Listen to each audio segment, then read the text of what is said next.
The lawyer was still explaining the electric meter when June Bell carried the first flat of snapdragons into the old greenhouse.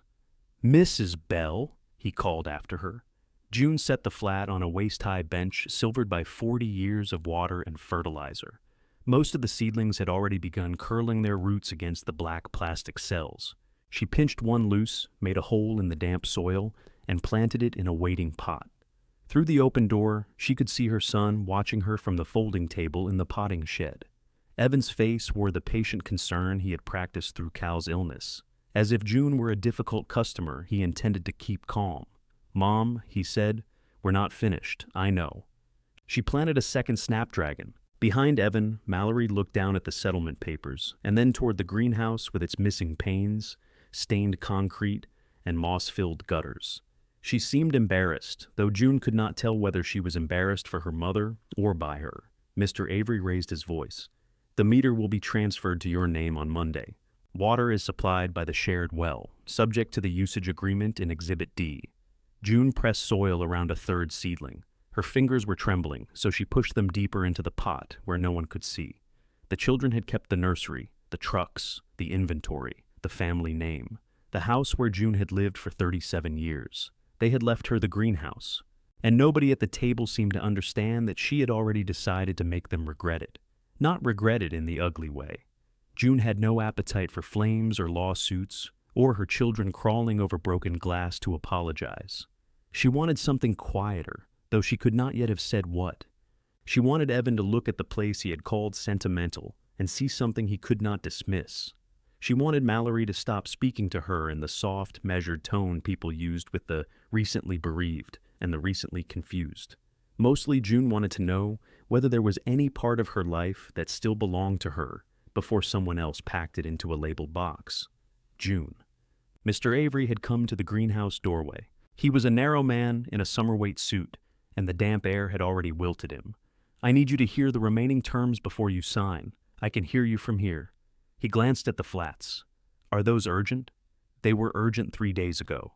Evan appeared behind him. At 44, he had Cal's broad shoulders and Cal's habit of entering a room as though someone had just announced him. The resemblance had been a comfort until the funeral. Since then, it had felt like a trick the light played. "Could we please sit down?" he asked. June looked at the seedlings. Some were healthy, some leggy, and a few had collapsed against their neighbors. She had started them 6 weeks before Cal died, when she still believed spring would arrive in an orderly fashion. She wiped her hands on her slacks and followed the men back into the shed. The folding table had been set where the old soil mixer used to stand. Mallory had brought bottled water, legal pads, and a vase containing 3 white tulips from a grocery store. June had grown flowers professionally for most of her adult life, yet her daughter had brought grocery store tulips to discuss dividing the family nursery. Mallory pushed a bottle toward her. "You okay?" "I'm dirty." "That's not what I asked." "Then don't ask questions you already answered for yourself." Mallory leaned back. Her mouth tightened, but she did not retaliate. That was Mallory's gift. She could make restraint look so much like kindness that June often felt guilty for noticing the difference. "Mr. Avery resumed his seat and found his place in the papers. He had gone to school with Evan, though he was careful to say he represented the estate, not any one beneficiary. June had hired her own attorney to review the agreement. That woman, Ruth Delgado, had told her 3 times not to sign until the cash payment was fully secured. June had listened. She was grieving, not stupid. The settlement gave Evan the operating business, its equipment, and the highway parcel. Mallory received the farmhouse, event barn, and gardens, along with enough shares in the nursery to keep brother and sister bound together in a way neither fully understood. June received a cash equalization paid over 3 years. The cottage at the back of the property, 4 acres, the potting shed, and the original Lord Burnham greenhouse Cal had called an antique when he wanted to flatter it and a money pit when he wanted to replace it. On paper, the values balanced. On paper, June had not spent half her life in the farmhouse kitchen or poured 4 decades of unpaid labor into a company now described as Evan's portion. Mr. Avery tapped Exhibit D. "You'll have 24-hour access to the lane. Neither party may obstruct it, park commercial vehicles on it, or alter drainage without written consent." "What about event traffic?" June asked. Mallory sat straighter. "It won't come back here." "That's not what I asked." The parking plan keeps guests near the barn. And delivery vans, we can work that out. Put it in. Mallory looked at Evan. Evan looked at the lawyer. Mr. Avery made a note. The tiny victory tasted better than it should have. We can specify that event deliveries won't block greenhouse access, he said. Anything else? The outside spigot by the cottage leaks. Evan sighed. Mom. It was leaking when you valued the house. That's a $12 washer. Then you won't mind fixing it? It's your cottage now. Not until I sign. For 1 second, she saw Cal in Evan's grin. Not the public Cal with the easy handshake, but the private one who liked it when June cornered him with his own logic. Then Evan's grin vanished. Fine, I'll fix it. Mr. Avery continued. The children would remove their equipment from June's acreage within 30 days. June would vacate the farmhouse within 45. Certain household items had already been assigned, according to lists submitted the previous week. About that, Mallory said carefully, I had the movers pack some of the kitchen things, just to get ahead. June turned her head. Nothing personal, everyday dishes, mixing bowls, pantry items. They're labeled. You packed my kitchen? It's still your stuff. Where is it? In the west bedroom. Why? Because we have to start somewhere. June pictured strangers wrapping her yellow mixing bowl, the one with a hairline crack near the rim. She pictured Cal's coffee cup being put into paper with the spare mugs. She had left the house that morning with toast crumbs beside the sink and his thermos on the counter, because moving it still seemed too final. You start by asking, June said. I was trying to help. No, you were trying to begin before I could stop you. Mallory's face reddened. Everything with you is a test lately. No. Tests have right answers. Can we not do this? Evan said. Please. We've spent 2 months getting to an agreement everyone said was fair. Everyone meant the appraisers, the accountants, the lawyers, and the 2 children who had begun using the phrase Dad's wishes before the casseroles stopped arriving. June looked at the signature line. I didn't say it wasn't fair. That quieted them. Fair was a dangerous word. Fair could measure acres and equipment. It could not measure the years June had taken no salary because payroll was tight. It could not weigh the Thanksgiving mornings she had left the oven at 5 to check heaters. It could not count the customers who thought Cal remembered their names when June had whispered them to him from behind the register. Cal had not been a thief. That would have made things simpler. He had loved her. He had also accepted being admired for work he barely noticed someone else was doing. And June had helped him accept it. Mr. Avery slid the papers toward her. Mrs. Bell, your attorney has confirmed the revisions. But if you need more time, no. Mallory's shoulders dropped with relief, which made June want to delay another week out of spite. Instead, she signed. Evan exhaled. Thank you. Don't thank me yet. Fix the spigot. He gave a short laugh, uncertain whether she had made a joke. June no longer knew either. When the meeting ended, Mallory gathered the water bottles and tucked the grocery store tulips under one arm. She lingered near the door. Do you want me to stay? She asked. For what? I don't know. We could look at the cottage. I've seen it, not recently. It hasn't moved. Mallory glanced toward the greenhouse. You're not seriously planning to use all of that, are you? June followed her gaze. Sunlight passed unevenly through the dirty roof. The old glass turned it green in places, amber in others. A row of empty benches stretched into shadow. Cal's father had ordered the structure from New York in 1958, when people still expected useful buildings to outlive them. I planted 3 snapdragons, June said. I saw. Then I suppose I'm using some of it. I just mean you don't have to prove anything. There it was again, that gentle voice laying a blanket over June's mouth. I have 600 seedlings going bad, June said. I'm proving they need pots. Mallory adjusted the tulips. Evan thinks you should sell the greenhouse framing. There are companies that salvage these old structures. You could get enough to make the cottage nice. Evan now owns 7 acres of retail nursery. He can find something there to sell. He's worried about you. Worry is very convenient. You can do it without getting your hands dirty. Mallory's expression changed. For a moment she looked younger, though not like a child. Like the 28-year-old who had once sat at June's kitchen table after a failed engagement and said she was tired of being the reasonable one. June had made soup and never told Cal why Mallory stayed for 3 weeks. Then the moment closed. I'll call tomorrow, Mallory said. June watched her walk up the lane in boots that cost more than the first refrigerator she and Cal had bought. Evan remained behind, crouched beside the cottage spigot with a wrench. He had taken off his jacket and rolled his sleeves. The sight of him doing exactly what she had demanded touched something soft in June before she could defend against it. He tightened the packing nut, turned on the water, and frowned when the leak continued. $12 washer? She called. He looked over his shoulder. Don't start. You announced the price. It's probably the whole stem. Those cost $14. Is there anything you don't know? The question sounded almost affectionate. June nearly answered the way she once would have. Plenty, honey. Instead, she said, Your father installed that spigot in 1998. He cross-threaded it and swore at it for an hour. Evan smiled despite himself. That sounds right. He told everybody later that the pipes were defective. That also sounds right. For a few seconds, they shared Cal between them. Not the estate or the business or the man whose wishes had been repeated so often, but the husband and father kneeling in mud, losing an argument with a pipe. Then Evan stood and wiped his hands. I'll replace it Monday. Thank you. He nodded toward the greenhouse. Don't spend your cash fixing that place until you get an inspection.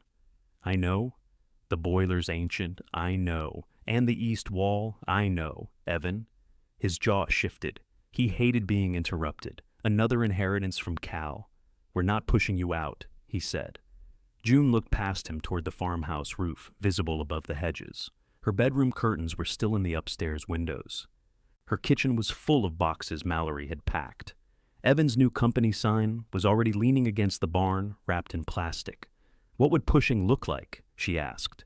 His mouth opened, then closed. He left without answering. June returned to the greenhouse. By late afternoon, she had transplanted 84 snapdragons. Her back ached, and damp soil had worked through the knees of her slacks. The silence felt different now that the papers were signed. Not peaceful, official. She found an old radio under the bench, but the batteries had leaked.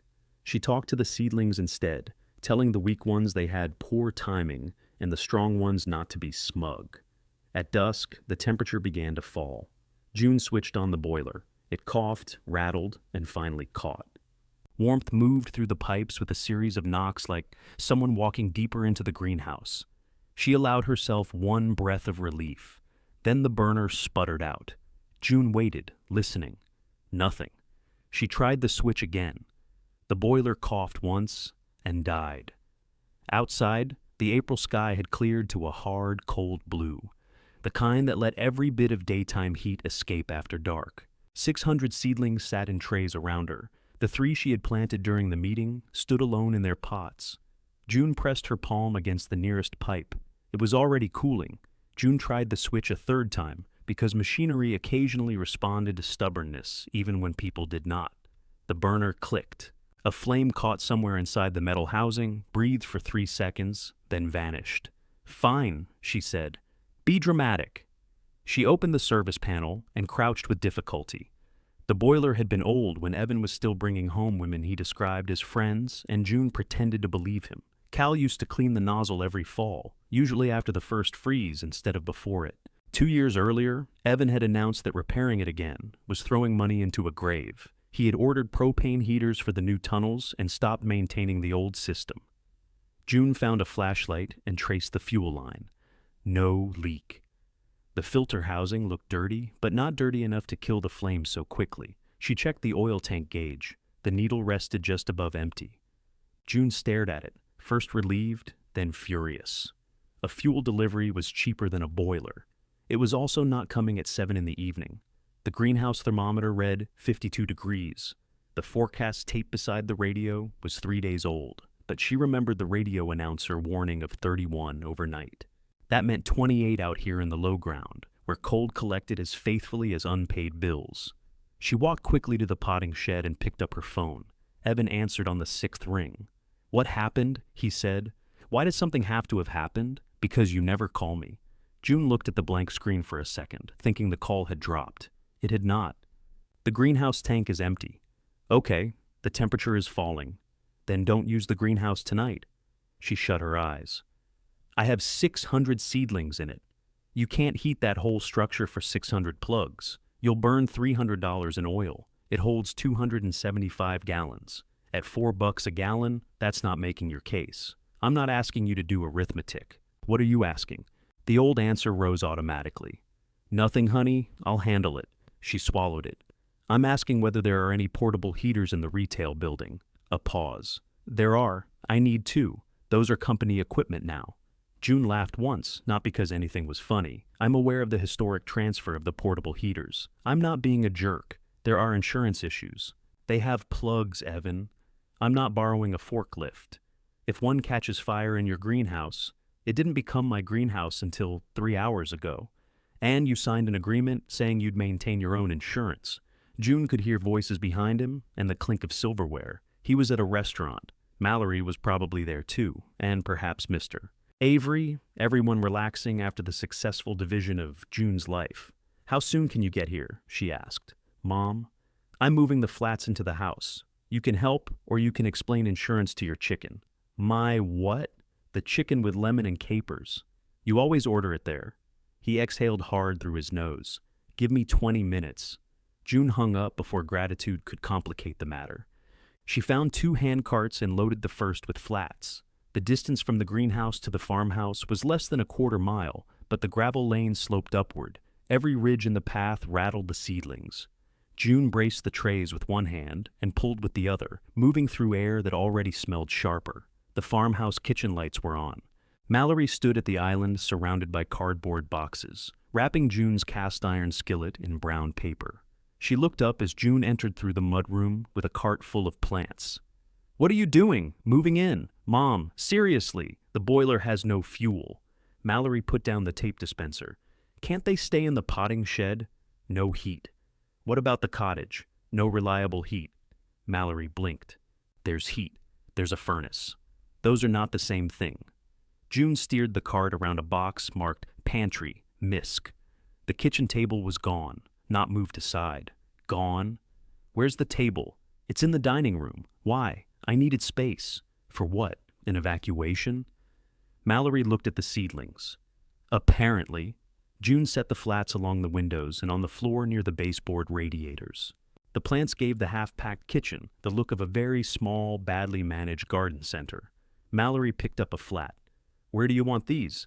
June almost said she could manage. Instead, she pointed upstairs. South bedroom. Put towels on the floor first. Which towels? Old ones. You own 22 towels, and all of them look old. The brown ones with the bleach spots. Mallory carried the flat upstairs without arguing. By the time Evan arrived, June and Mallory had filled the south bedroom, the upstairs hall, and half the dining room. Evan came through the front door in shirt sleeves, smelling faintly of wine and garlic. He took in the plants arranged across the floor. This is insane. Your mother has explained that, Mallory said as she passed with another flat. I said heating the whole greenhouse was insane. No, June said. You said it was expensive. Those are different things. He loosened his tie. Where are the carts? Bottom of the hill. Evan looked toward the dark window, then at his mother's knees. Soil had dried in gray patches across her slacks. His expression tightened. I'll get them. He returned, pulling both carts together, moving faster than June liked. She wanted to tell him to slow down on the gravel. She did not. He had spent enough years being told how to do things he already knew. For the next hour, they moved plants. It was the closest the three of them had come to working together since Cal's illness. Then they had worked around his body, Mallory sorting pills, Evan arguing with insurance, June lifting a cup to Cal's mouth. Tonight they worked around one another with the blunt efficiency of people who shared old habits and newer grievances.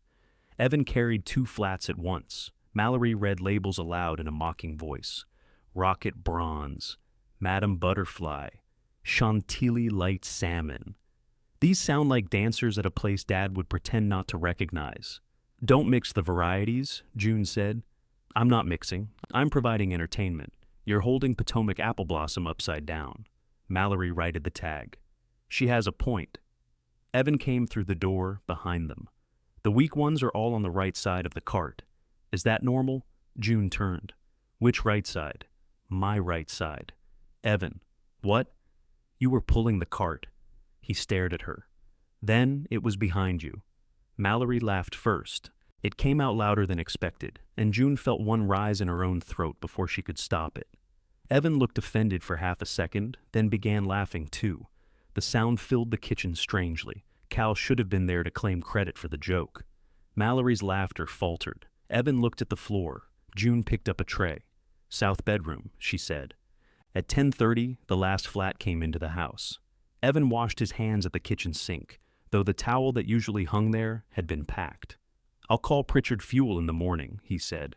"I can call them. I know Rick. So do I. His wife's name is Susan. He has gout, and he pays his bills on the 25th whether they're due or not." Evan dried his hands on his slacks. "Fine, thank you." He nodded, accepting the dismissal. At the door, he paused. "You know you can still change your mind." "About what?" "The property. We could revise the distribution before everything's recorded. You could take more cash and let us clear the greenhouse."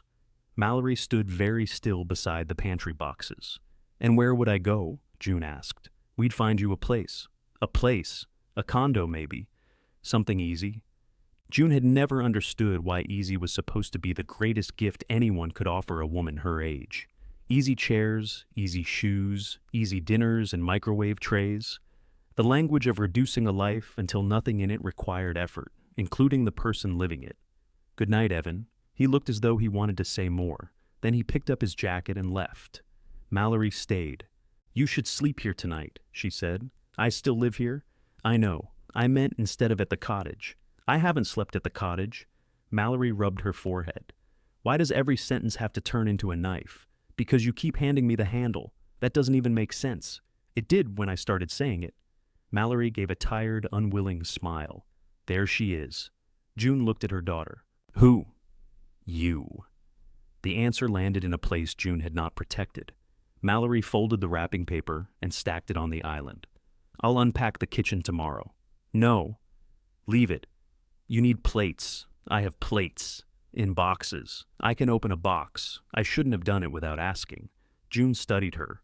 Mallory had apologized quickly all her life, often before deciding whether she believed herself at fault. It was a method of ending discomfort, but not always a dishonest one.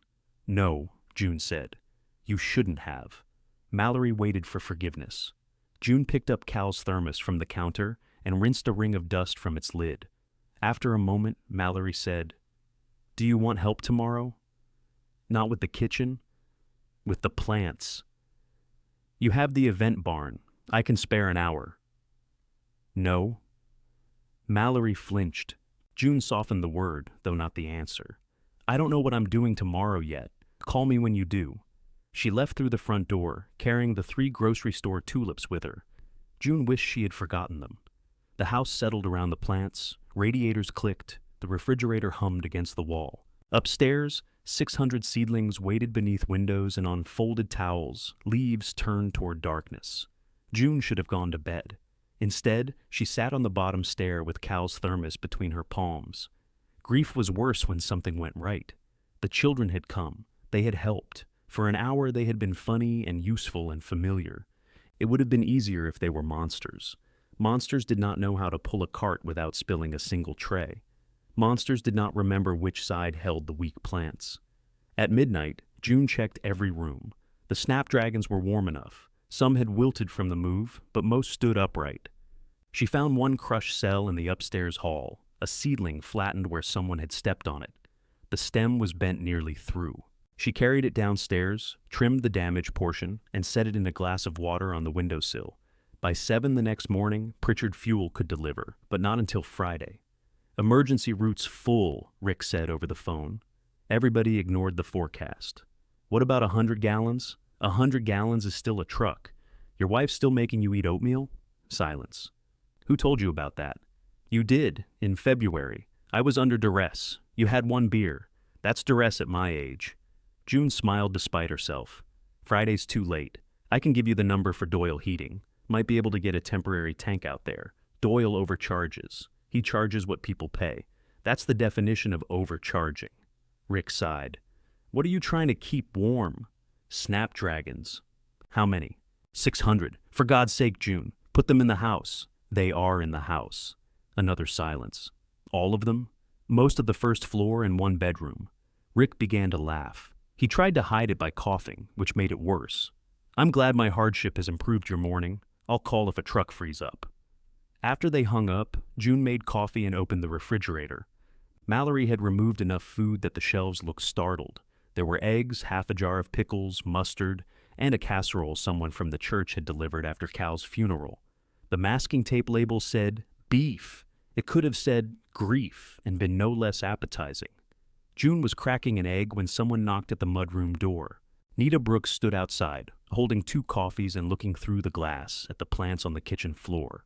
Nita wore a purple quilted coat, enormous silver earrings, and the suspicious expression of a woman who had discovered a problem before breakfast. Either you've changed the business model, she said when June opened the door, or those snapdragons have taken you hostage. Boiler's out of fuel. Nita handed her one of the coffees and stepped over a flat. How many are mine? None. Not what I asked? I don't have an order from you. You do now. June closed the door against the cold. Nita, I need local stems by the first week of May. My wholesaler sent me pink flowers that looked like they'd been frightened to death. These won't be ready. Nita bent to inspect a tray. Some will. I lost 3 days of transplanting, so charge me for the ones that make it. June held the warm coffee without drinking. This isn't a business yet. Nita straightened. No, she said, looking around the half-packed kitchen. Right now it's a mess. But I've seen you turn those into businesses before. June looked down at the coffee Nita had brought her. It was the way she liked it, a little cream and no sugar. Nita remembered useful things and forgot birthdays, which June had always considered the proper order. How many stems? June asked. Now we're talking. We're not talking. I'm gathering evidence. Nita pulled out a chair that had been boxed in by 2 flats of snapdragons. 120 the first week. 200 each week after that, if the quality is there. At what price? Nita named it. June frowned. That's what you pay the wholesaler. That is correct. You'll want delivery. That is also correct. Conditioned and sleeved? I don't sell flowers out of the back of a tractor. You sold sunflowers out of a station wagon for 3 years. That was a Volvo. It had dignity. June drank her coffee to hide the fact that she was calculating. The early snapdragons could produce if she saved enough of them, but the schedule would be tight. She would need fertilizer, netting, clean buckets, fuel, sleeves, and help on harvest mornings. She would need to stop treating every hour of her own work as free. Nita watched her over the rim of her cup. I can give you 80 stems the first week, June said. 150 for the next 2. After that depends on heat and daylight. 100 the first week. 90. 100, and I take mixed colors. You already take mixed colors. I complain about them first. 96. Nita held out her hand. Done. June did not take it. You negotiated me up by 16 stems. I like numbers divisible by 12. Since when? Since I wanted 16 more snapdragons. June shook her hand. Nita's grip was warm and dry. The agreement was absurdly small compared with the nursery contracts June had managed for Cal. It would not pay for a tank of oil. It would barely cover the supplies required to fill it. Yet June felt a quick movement beneath her ribs, something smaller than hope and more practical. Nita reached into her purse. I'll give you a deposit. No. Yes, I haven't delivered anything. And I haven't ordered flowers from a business that doesn't exist before. We're both trying something. This is not charity.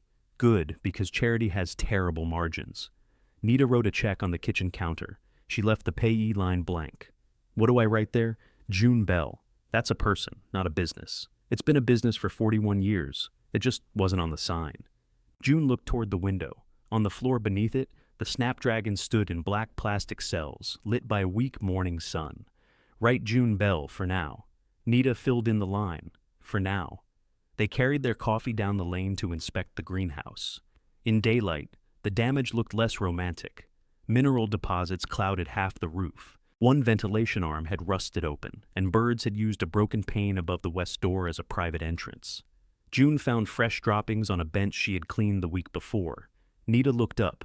You have tenants? They don't pay. Neither did my first husband. You weren't married. Exactly. He saved us both time.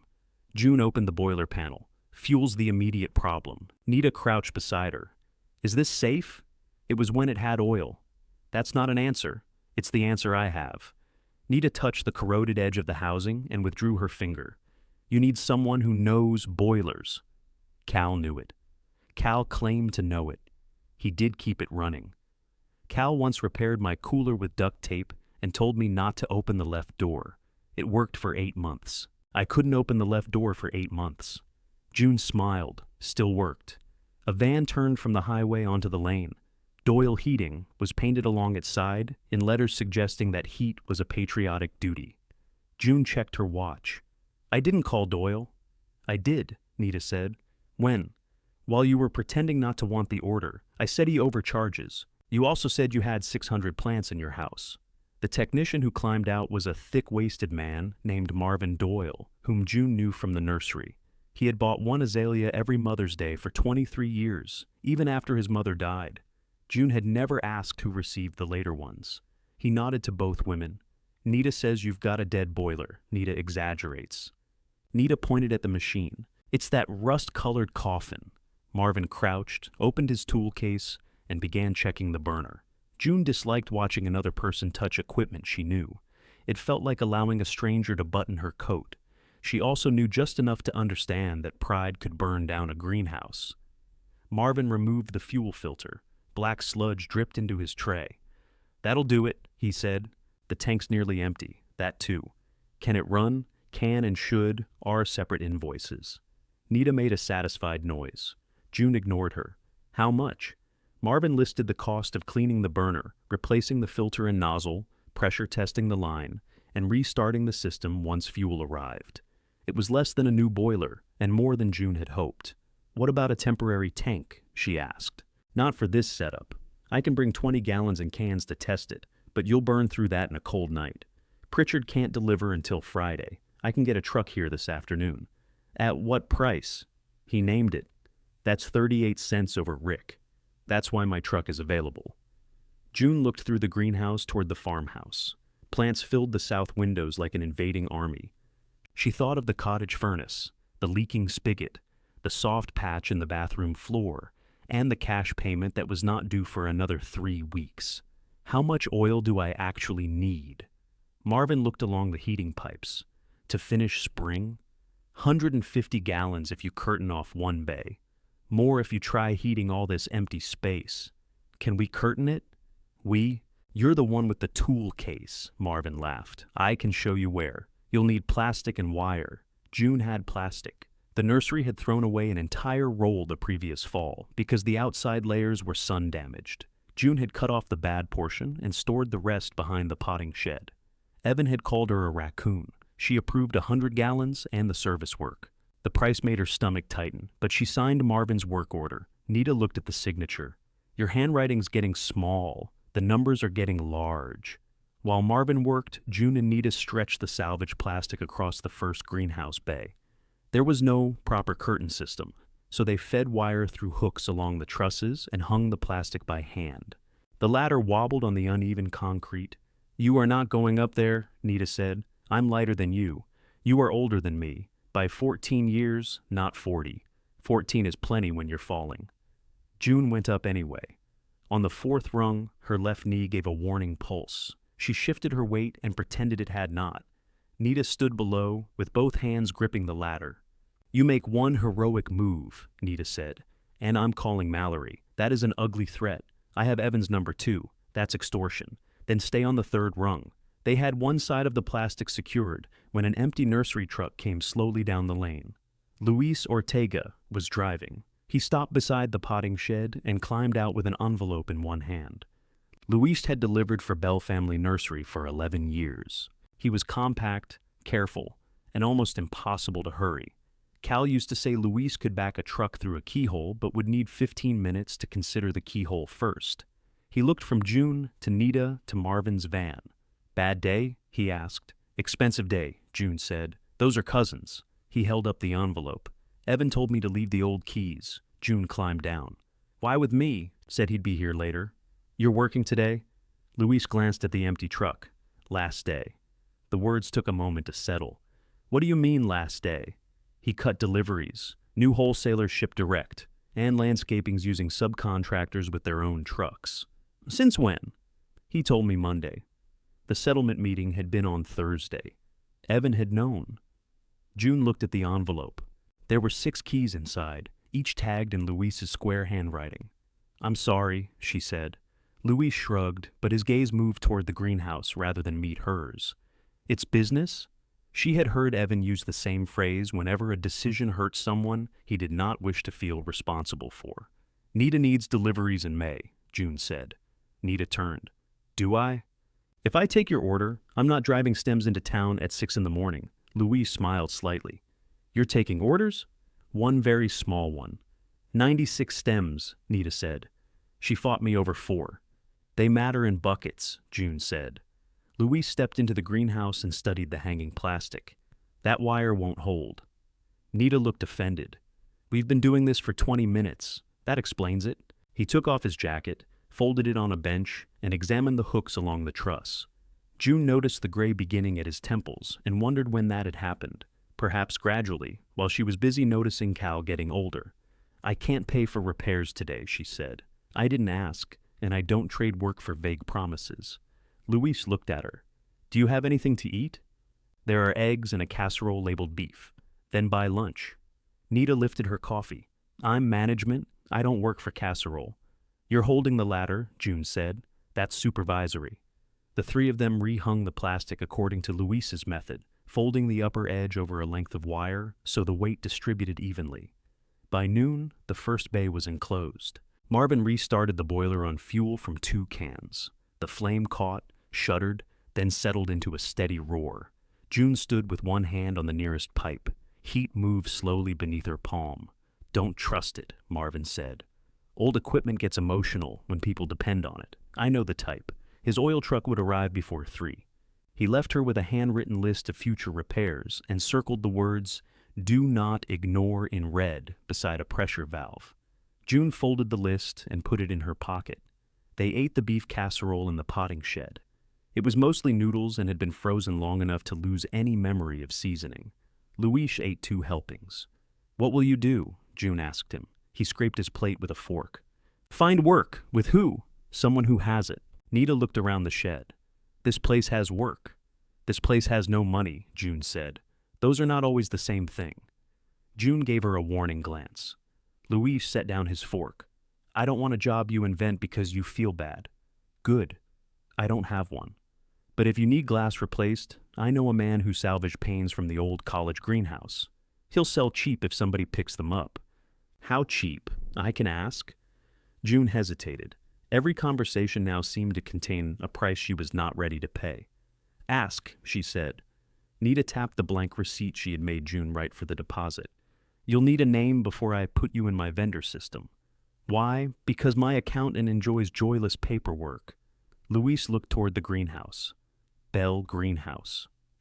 No, June said too quickly. Neither of them asked why. Beyond the plastic curtain, the 3 snapdragons she had planted during the meeting stood on the old bench. One leaned toward a narrow bar of sunlight. Nita followed June's gaze. Second something. Second hand? Luis suggested, not helping. Second chance is taken, Nita said. So is second spring. June thought of roots circling inside 2 small cells. Plants did not begin again because anyone gave them permission. They simply used whatever light remained. Second bloom, she said. The words sounded a little sentimental, which made her dislike them. Then the boiler pipe warmed beneath her fingertips, and she said them once more. Second bloom. Nita wrote the name across the top of the receipt in block letters, as if the matter had been settled by committee. Second bloom. It needs a logo, she said. It needs oil. A business can need 2 things, not when one costs money. Luis finished the last of the casserole and carried all 3 plates to the utility sink. I know somebody who makes signs. June pointed her fork at him. Nobody make anything. I didn't say I'd call. You were thinking it loudly. Nita folded her receipt into her purse. I'll send colors and quantities tonight. Put the bronze ones aside for me. You agreed to mixed. I agree to all kinds of things before lunch. The oil truck arrived at 2:40. June stood beside the tank while the driver ran the hose, watching the meter climb and trying not to convert every gallon into stems. The boiler held. Warm air collected inside the plastic-curtained bay, carrying the smell of damp concrete and hot dust. By evening, the snapdragons were back in the greenhouse. June moved them alone. She could have called Mallory or asked Luis to stay, But there were limits to how much help she could accept in one day without feeling as though she had disappeared from her own work. She checked every flat as she returned it to the benches. 21 seedlings had broken stems. 16 more had chilled badly enough that their leaves were turning dark at the edges. She set those together at the end of the bench, not dead yet, and not worth depending on. The bent seedling from the upstairs hall remained in its drinking glass on the farmhouse windowsill. June left it there. At 6 the next morning, she began transplanting. The boiler maintained 57 degrees, warmer than necessary, but the lowest setting the old thermostat seemed willing to acknowledge. Condensation ran down the plastic curtain. Sunlight struck the glass roof and revealed dirt in layers, each season preserving some part of the last. June worked until her left hand cramped. Cal used to come into the greenhouse around 8 with coffee and a story from the front counter. Sometimes he brought a customer who wanted to see where the magic happens. He would spread his arms and grin while June stood behind a bench with soil under her nails. If someone praised the flowers, Cal said, we baby them from seed. June pressed too hard on a root ball and split it. She stopped, flexed her fingers, and looked at the empty doorway. Not today, she said. The dead did not answer. That was both their best and worst quality. Luis returned at 9 in his own pickup. He had changed from the nursery's green work shirt into a gray sweatshirt. In the bed of the truck lay 8 old glass panes separated by moving blankets. The college man had these, he said. There are 20 more if you want them. How much? Luis told her. That's almost reasonable. He wanted double. I reminded him he's had them behind his garage since 2012. And he dropped the price? His wife was standing there. They inspected the broken sections together. 3 panes would fit without cutting. The others were close enough to be dangerous. I can pick up the rest, Luis said. But I want something. June waited. That west bench, from the door to the drain. For what? Herbs. You have a buyer? 2 restaurants and a farm market. Maybe. How many varieties? Basil, cilantro, parsley, mint. No mint in open trays. It gets loose, and then we'll have mint until Judgment Day. Pots. Your soil or mine? Mine. Water? Yours. Heat? He nodded toward the boiler. Yours. Then it isn't free bench space. I'm replacing glass. That covers the pickup and installation. Heat is monthly. Luis folded his arms. How much? June had no idea. She named a number that felt high. He immediately agreed. Too low, she said. You can't change it now. I can next month. A small smile appeared under his mustache. Next month. They shook hands, and June felt the same quiet shift she had felt with Nita's order. A bench had become income. Not much income, and not without cost. But the greenhouse was beginning to divide itself into obligations. Luis was removing the first broken pane when Evan arrived for the keys. He parked his truck beside the potting shed and sat behind the wheel for several seconds. June saw him register Luis's pickup, Doyle Heating's tag tied to the boiler, and the flats arranged inside the curtained bay. He entered the greenhouse without knocking. You work here now? He asked Luis. No. Looks like work. I'm renting a bench. Evan turned to June. For what? Herbs. You hate mint. Potted mint. That's still mint. June held out the envelope of keys. These belong to you. Evan took it, but did not put it away. Luis, you know the non-solicitation language in your severance. Luis climbed down from the ladder. I don't solicit landscaping customers with basil. That isn't what I said. I'm not taking your customers. You don't know who my customers are. I delivered to them for 11 years. The words were factual, but Evan heard the challenge in them. So did June. Enough, she said. Luis is leasing 8 feet of bench. If your lawyers are frightened by parsley, they can call mine. Evan looked at her sharply. Why do you assume I came here looking for a fight? You opened with one. I came for company property. The keys are in your hand. And the label printer, moisture meter, 2 rolling carts, and the stainless sink. June looked toward the potting shed. That sink was here before the company was incorporated. It's on the equipment schedule. It was your grandfather's, and the settlement assigns operating equipment to the nursery. Luis stepped away from the ladder. I'll get the other panes. He was giving them privacy, which June appreciated and resented. Evan followed her into the potting shed with the equipment list. He had highlighted 6 lines in yellow. The rolling carts are the ones we used last night, June said. I know. You have 7 at retail. 5. 2 need wheels. These need wheels too. Mom, this was all in the agreement. The agreement said equipment would be removed within 30 days. It did not say you had to remove it the minute I found a use for it. His face changed. You think I'm doing this because you started a business? I think you're doing it because you saw Luis. He's angry. He'll tell you whatever you want to hear. He hasn't told me anything. I gave him 6 weeks severance. That was decent. Evan blinked, unprepared for agreement. It was also decent of him not to leave the truck on the highway with the keys in it, June added. He wouldn't do that. No, because you knew what kind of man he was when you let him go. Evan looked toward the greenhouse. Luis's pickup was disappearing up the lane. I couldn't keep a driver for a delivery route we no longer have. I understand. Do you? Better than you think. He sat on the edge of the old desk. Then why are you acting like I fired him for fun?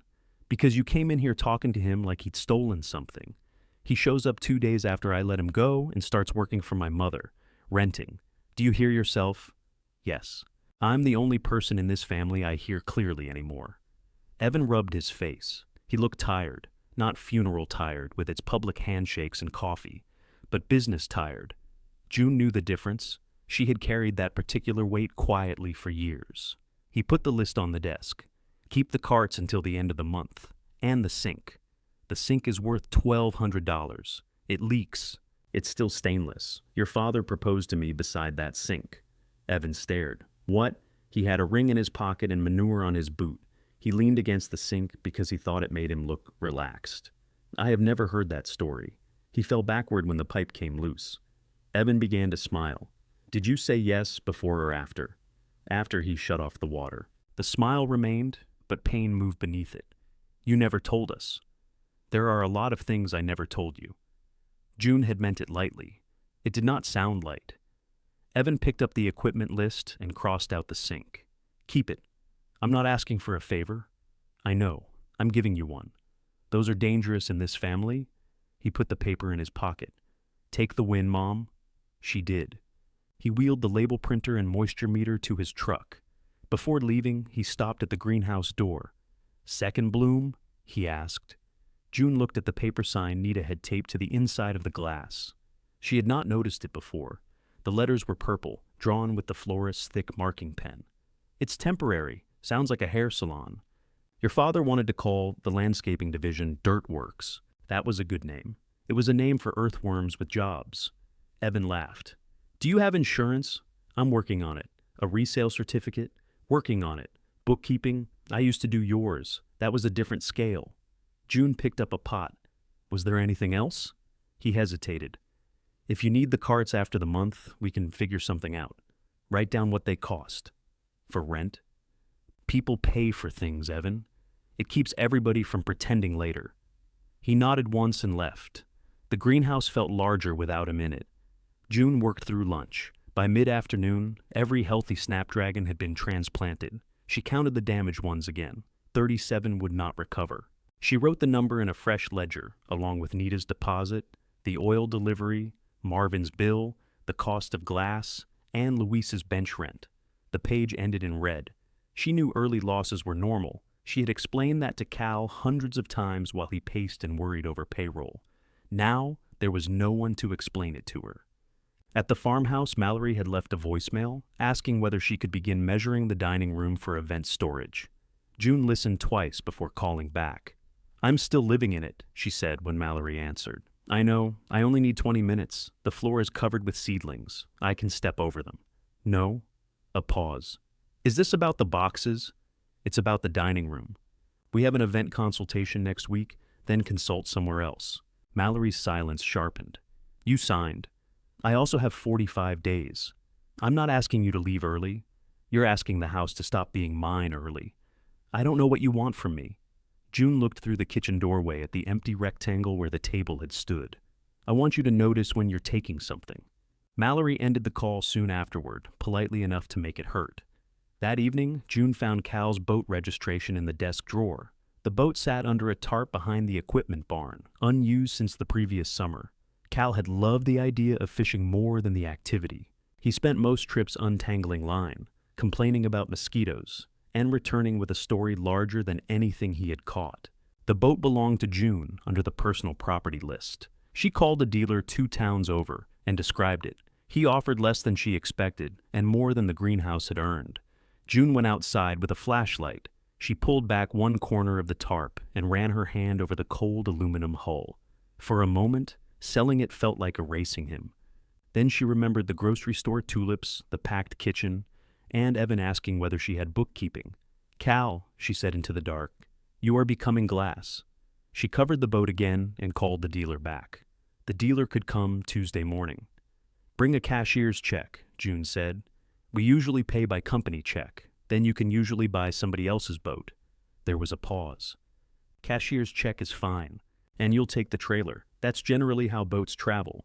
I'm telling you because the last man who wanted it said he already had a trailer. Did he want to carry the boat home? He wanted me to subtract $800. The dealer chuckled. "Tuesday at 9. June ended the call and stood beside the covered boat until the cold worked through her sweater. She had expected a grander feeling. Relief, guilt, perhaps some sign from Cal in the movement of the trees. Instead, the tarp snapped twice in the wind, and something small rustled beneath the equipment barn. She went inside and washed dirt from her hands. The dealer arrived at 8:30 Tuesday with a mechanic and the promised check. They uncovered the boat, tested the motor, and examined the trailer tires. Cal's life jacket lay in the storage compartment beside a pair of needle-nose pliers and 3 peppermint candies fused to their wrappers. June removed the life jacket. "You can have that," the dealer said. "I know." He meant to be kind. She signed the title anyway. The boat was halfway to the highway when Evan's truck turned into the lane. He pulled onto the shoulder to let it pass, then stopped. For several seconds, neither vehicle moved. Finally, the dealer continued, towing the boat past Evan. Evan drove directly to the cottage. June was on the porch with Cal's life jacket draped over one arm. "You sold Dad's boat?" "Good morning. You sold it." "Yes." "Why didn't you tell me?" June looked at him. "You knew it was mine. That's not an answer. It paid for the glass, the boiler work, and some repairs here. I would have bought it. You didn't ask. I didn't know you were selling it. You had 2 months to say you wanted it." Evan climbed out of the truck. His face had gone red beneath the eyes. "I thought we were keeping some things." "Who is we?" "The family. The settlement gave the boat to me." Forget the settlement for 1 second. That would be convenient now. He recoiled as though she had struck him. June tightened her grip on the life jacket. She had known the sale might hurt him.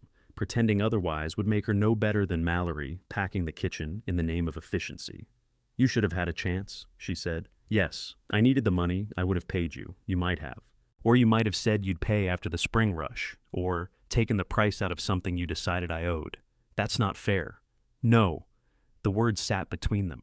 Evan looked down the lane, though the boat had vanished. "He took me out on that lake the week before I got married. We stayed until midnight. You came home at 9:30. How would you know?" "I was awake. He said we were out until midnight. Your father improved time along with fish." Evan's mouth moved, nearly a smile, and not one. "I don't remember him ever wearing that," he said, nodding at the life jacket. "He hated it. Then why'd you keep it?" "Because it smells like him." Evan looked away. June wanted to give it to him. She almost held it out. Then she remembered that she had kept the thermos, and the boat had already gone. And generosity offered out of panic was how she had spent 41 years making losses look voluntary. "You can have the tackle box," she said. "It's in the cottage. Keep it." He returned to his truck. "Evan," he stopped with his hand on the door. "I should have called." "Yes," he said. "You should have." He left without forgiving her, and June was ashamed of how much she respected him for it.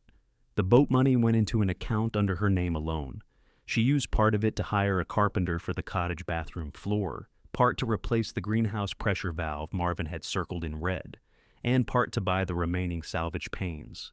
The rest she left untouched, though every unrepaired corner seemed to know it was there. Luis installed glass while his first trays of basil germinated on the west bench. He came most mornings in old jeans, worked on his own crop, and then found a greenhouse problem he claimed was interfering with the herbs. "That vent arm has to move," he said one morning. "It hasn't moved in 6 years. Then the basil has suffered long enough. You planted it 4 days ago, 4 bad days." He freed the rusted joint with penetrating oil and an hour of patient tapping. June added an hour's credit to his rent. He crossed it out of her ledger. "I said I would replace glass." "That wasn't glass. I needed the vent." "So did I." You're difficult to help. So are you.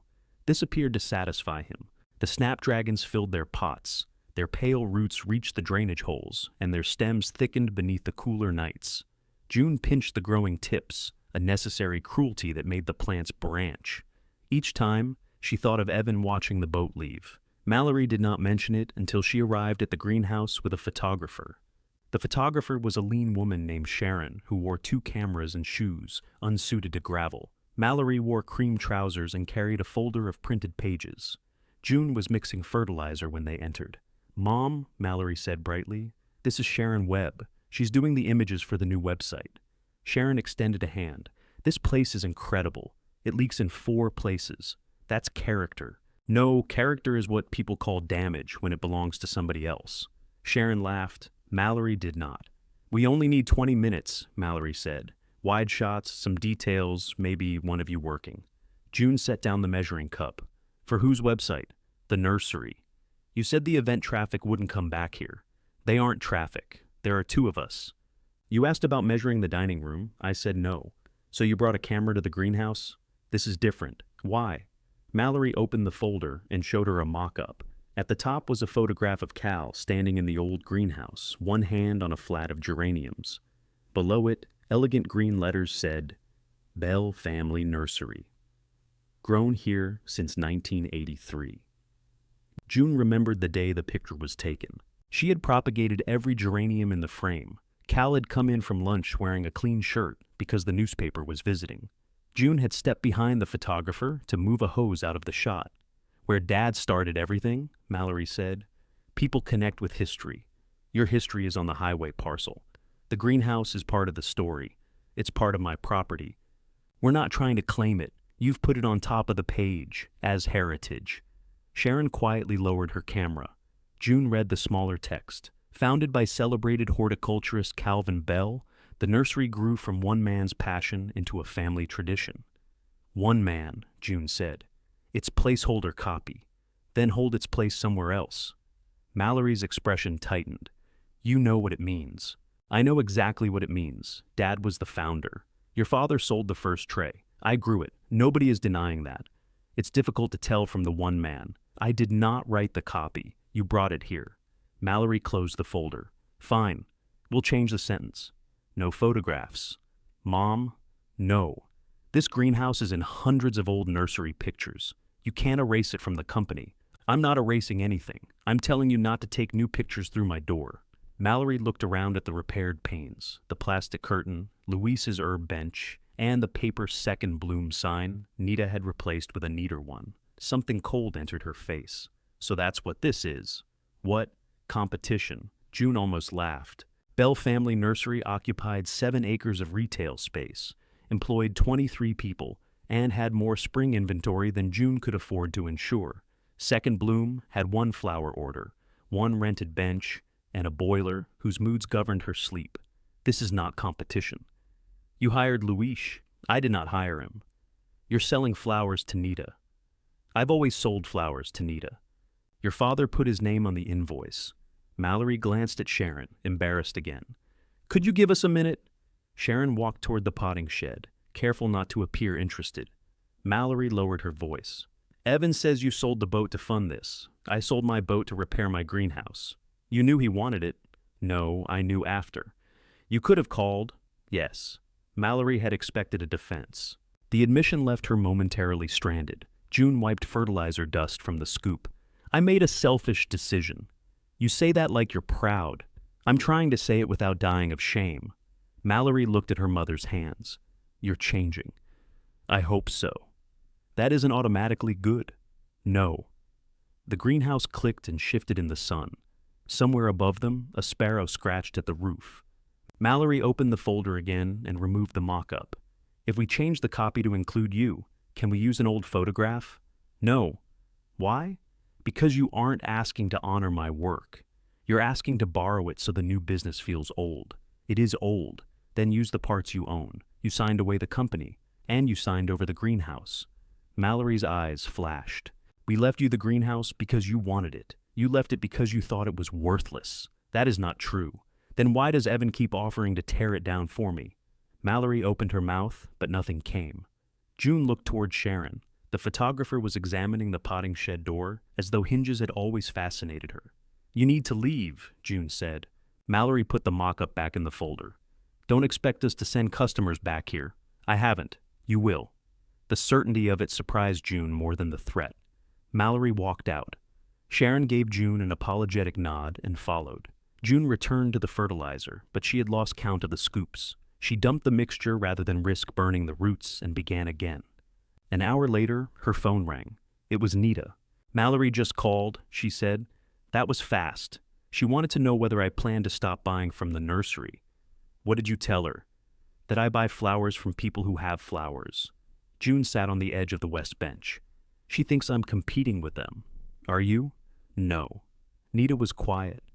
June looked at the rows of snapdragons, each one occupying its own pot now, no longer tangled with its neighbors. "Not yet," she said. Nita made a small approving sound. "I need 240 stems the second week, not 200. You ordered 200. I picked up a memorial service. I can't promise 40 more. Then say no." June did not answer. "That's a complete sentence," Nita said. "You should practice." "No, how did it feel?" "Rude. You'll improve." June smiled despite herself. "I can give you 20 additional stems if the bronze variety catches up. That's all." "Fair. And the price goes up 3 cents per stem after the first week. Sleeves cost more than I estimated." Nita was silent long enough that June wondered if she had gone too far. Then she said, "Send me the revised invoice." June opened the fresh ledger. The first page still ended in red. On the second, she wrote Nita's adjusted order and the additional income. The numbers remained small. They were also hers. Outside, Mallory's car reached the highway and turned toward the nursery. June pinched the growing tip from another snapdragon. The stem looked ruined between her fingers. She knew better. The first aphid appeared on a Tuesday, fat and pale green, beneath a leaf of Potomac apple blossom. June crushed it with her thumb. The second had cousins. By the time she finished checking the row, she had found 3 colonies on plants intended for Nita's first order. She carried the infected pots to the far end of the greenhouse, mixed insecticidal soap, and sprayed until the leaves shone. Then she inspected every stem twice. Luis arrived while she was holding a leaf close to her face. "You need glasses?" he asked. "I need fewer aphids." He set down a tray of parsley. "Where?" she pointed. Luis inspected the isolated plants. "That's not too bad. It's Tuesday. They observe weekdays? On Tuesday you think it's 6 plants. On Friday everything has legs. Aphids already have legs." Not helping. They spent the morning removing the worst leaves and releasing lady beetles June bought from a supplier she trusted. Most crawled directly toward the roof vents, apparently uninterested in employment. "I paid $60 for those," June said. Luis watched one fly away. Maybe they found better work. She lost 18 plants before the infestation stopped spreading. The empty spaces on the bench bothered her more than the money. Failure looked larger when arranged in neat rows. The 3 snapdragons she had planted during the settlement meeting stood near the center of the first bay. They were shorter than the rest because June had transplanted them earliest, but all 3 had sent up strong side shoots. Tiny buds formed at the top of one. June did not mention them to anyone. She slept at the cottage for the first time that week, though most of her belongings remained in the farmhouse. The repaired bathroom floor no longer shifted under her weight, and the furnace produced a dry, metallic heat. The bedroom held a bed, 2 lamps, and boxes. Mallory had labeled "Mom, personal," a phrase June found faintly threatening. She woke at 2 in the morning because the cottage was too quiet. At the farmhouse, Cal's absence had occupied familiar space. His side of the mattress, his chair, the hook where his jacket should have hung. At the cottage, even his absence had not moved in yet. June lay awake listening to the refrigerator cycle in the next room, and wondered if loneliness required an address before it could find her. At 3, she put on her robe and walked to the greenhouse with a flashlight. The boiler was running. No aphids had staged a revolution. The temperature held at 55. June sat on an overturned pot and watched the flame through the burner window. She had spent decades getting up in the dark to care for something. Cal, plants, payroll, whichever child had called, with a bad decision and a worse excuse. Without someone needing her, she had imagined she might finally rest. Instead, she was starting a business because 600 seedlings had needed pots. Her phone rang just after 8 the next morning. "Do you remember who supplied the Annabelle hydrangeas?" Evan asked. June tucked the phone between her shoulder and ear while she watered. "Good morning to you too." "Good morning. The vendor list says Greenridge, but Greenridge says we haven't ordered from them in 4 years. You haven't. Then why are they on the list?" "Because nobody asked me to update the list after you moved the office." "Who did we use?" "McCready. They don't have enough. They would have in January." A pause. "Did we place a January order?" "We didn't." "Why not?" "Because you told me not to commit company funds while the estate was unsettled. I thought you'd put a hold on inventory, not cancel it." "A hold is something you place on a table reservation." "Mom, I have 2 landscaping jobs specifying Annabelles. Use Incredibles. They cost more. They also have stronger stems. One client approved Annabelles, then call Greenridge and ask for their 12-inch stock. It'll be smaller, but the plants will catch up by midsummer. Give the client a maintenance credit." Evan was quiet while he wrote it down. "Anything else?" June asked. "Do you remember what we paid last year?" $11.50 wholesale. They're asking 14. That was last year. Right? She could hear tapping on his keyboard. "When is the first estate payment coming?" June asked. "It's scheduled Friday." "That's what the agreement says. So why are you asking?" "Because you called me for information, and I thought we were trading useful answers." His tapping stopped. "Friday. Good." He thanked her and ended the call. June stood with the hose running into an already saturated pot. Water spilled over the rim and down her shoe. She had answered him without hesitation. McCready, 12-inch stock, maintenance credit, last year's price. Information gathered over decades, handed across the phone before he even said why he needed it. She shut off the hose. On Friday, the payment did not arrive. June checked the account at 10, noon, and 3. At 4:30, she called Evan. "It's processing," he said. "From where?" "The company. That is not a location. We moved money between accounts this morning. It might not post until Monday. The agreement says today." "I know what it says. Then why did you wait until this morning? We had payroll Wednesday." "You have payroll every other Wednesday. I'm aware of that." June heard anger in his voice, but beneath it was strain. She knew the sound of a cash flow problem. Cal used to develop a cough whenever one appeared. "How short are you?" she asked. "We're not short." "How late are you?" "1 business day, maybe." "You said it was processing." "It is." "Then send the confirmation." "Mom, do you want me to drive over with a suitcase full of cash?" "No. I want you to do what you signed. I am doing it. Late, 1 day. Late comes in days." He went quiet. When he spoke again, the strain had hardened into resentment. "You know we let you keep equipment that wasn't yours, a sink and 2 carts, and we've covered the shared well pump since the transfer, for 9 days. You've used more water than anyone. I'm growing plants. You're operating a nursery. We have separate irrigation. You called me Wednesday because you didn't order hydrangeas. What does that have to do with this?" "Nothing. That's the problem." She ended the call before he could. The money arrived Monday afternoon. No explanation came with it. June paid the cottage carpenter and the insurance deposit. She left the remainder in the account, though she wanted to order new circulation fans and repair a second heating bay. Ruth Delgado had warned her not to build plans around payments controlled by grieving children with a new business. At the time, June had thought Ruth cynical. Now she wrote the payment date in her ledger and underlined it once. The snapdragons lengthened. June tied the stems into support netting and turned down the heat at night to strengthen them. She opened the vents in the morning, closed them before sunset, and checked for aphids until she began seeing pale green dots when she shut her eyes. Nita called every other day. "How tall?" 20 inches. "Usable?" "Not unless your customers have very small vases." "What colors?" "Still green." "Any buds?" "Yes." "What colors?" "The buds are green too, Nita." On the 3rd call, June said, "If you keep asking, they'll bloom out of spite." "Good. I'll call tomorrow." Luis's basil came up thick and bright. He found part-time delivery work with a wholesale bakery, 3 mornings a week. On the other mornings, he worked his bench and helped June only when the distinction between their tasks could be plausibly ignored. He repaired one of the rolling carts by swapping a wheel from an unused bench. "That wheel belongs to the greenhouse," he said, when June objected. "It belonged to the bench." "The bench is part of the greenhouse. Evan would enjoy your accounting." Evan would charge the bench rent. The first snapdragon opened on a cool Thursday morning. It was one of the 3 from the settlement meeting, a deep bronze flower edged in gold. June discovered it while carrying empty buckets into the bay. The bloom was not perfect. One lower petal had a faint crease from pressing against the bud above it. She stood very still. Cal would have called for a photograph. Mallory would have arranged it beside a weathered trowel and written something about resilience. Evan would have asked what it cost to produce. June touched the stem below the bloom. About time, she said.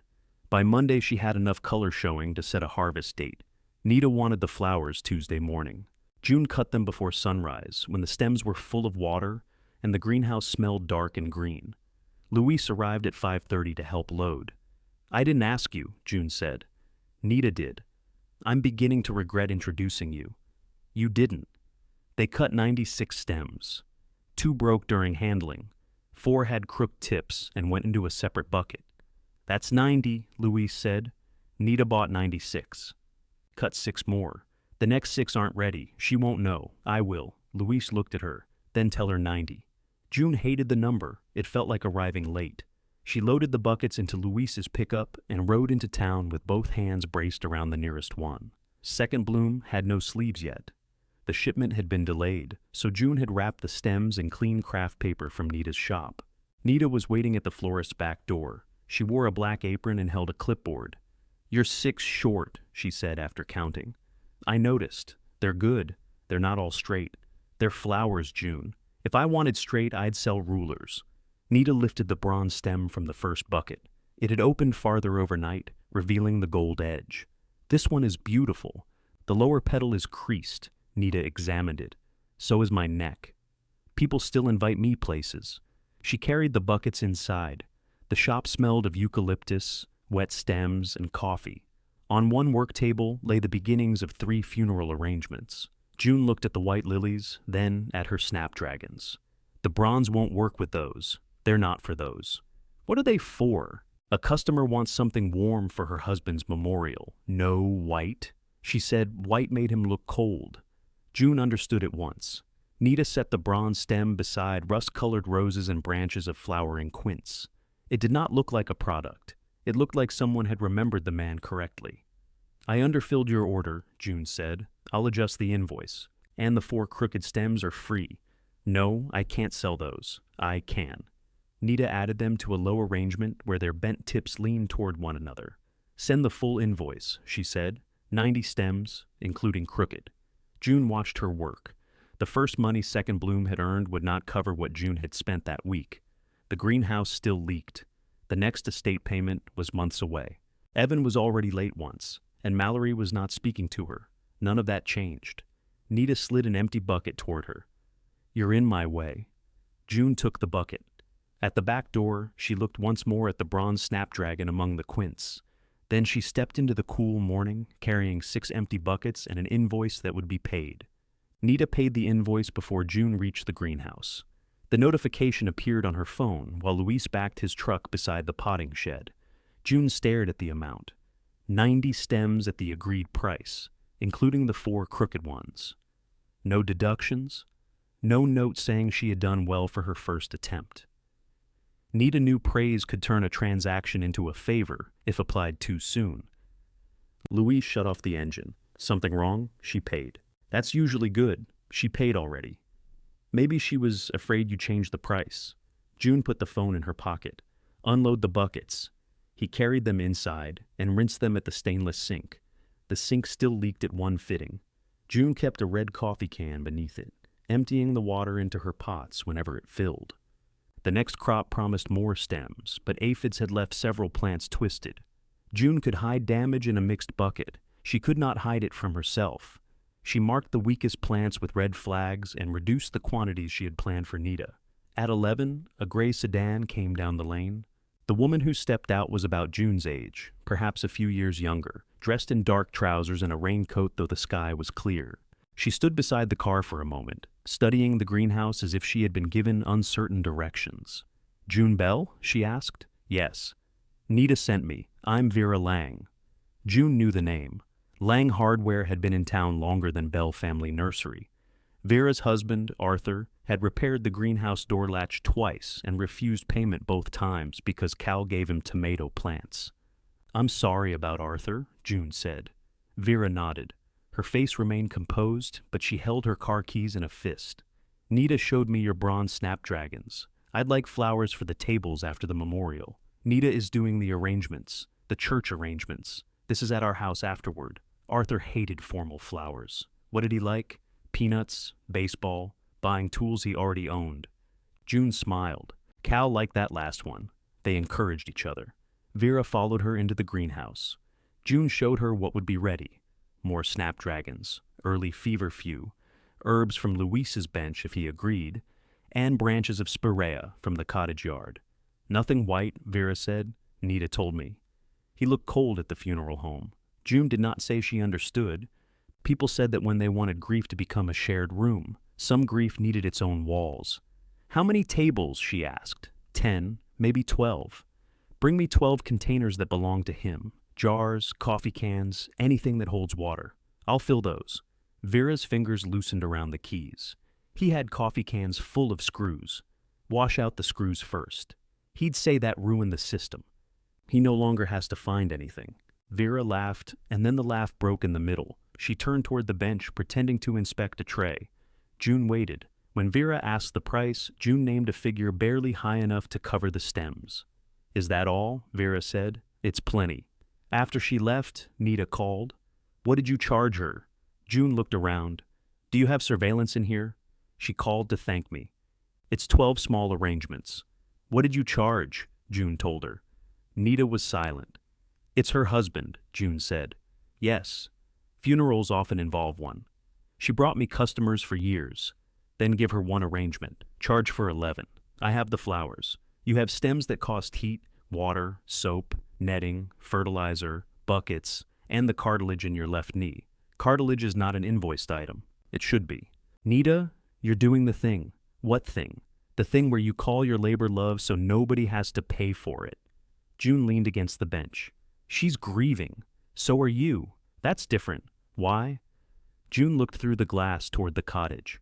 Cal's life jacket hung over the porch railing, drying after she had washed lake mildew from it. Because I know what it feels like. All the more reason not to teach her that your work is worthless. June disliked Nita most when she was writing complete sentences. She recalculated the order. Even with one arrangement free, the new price seemed indecent. Send it, Nita said. She'll think I changed my mind because she cried. Tell her you made an error. I did make an error. Look at that. Honesty before noon.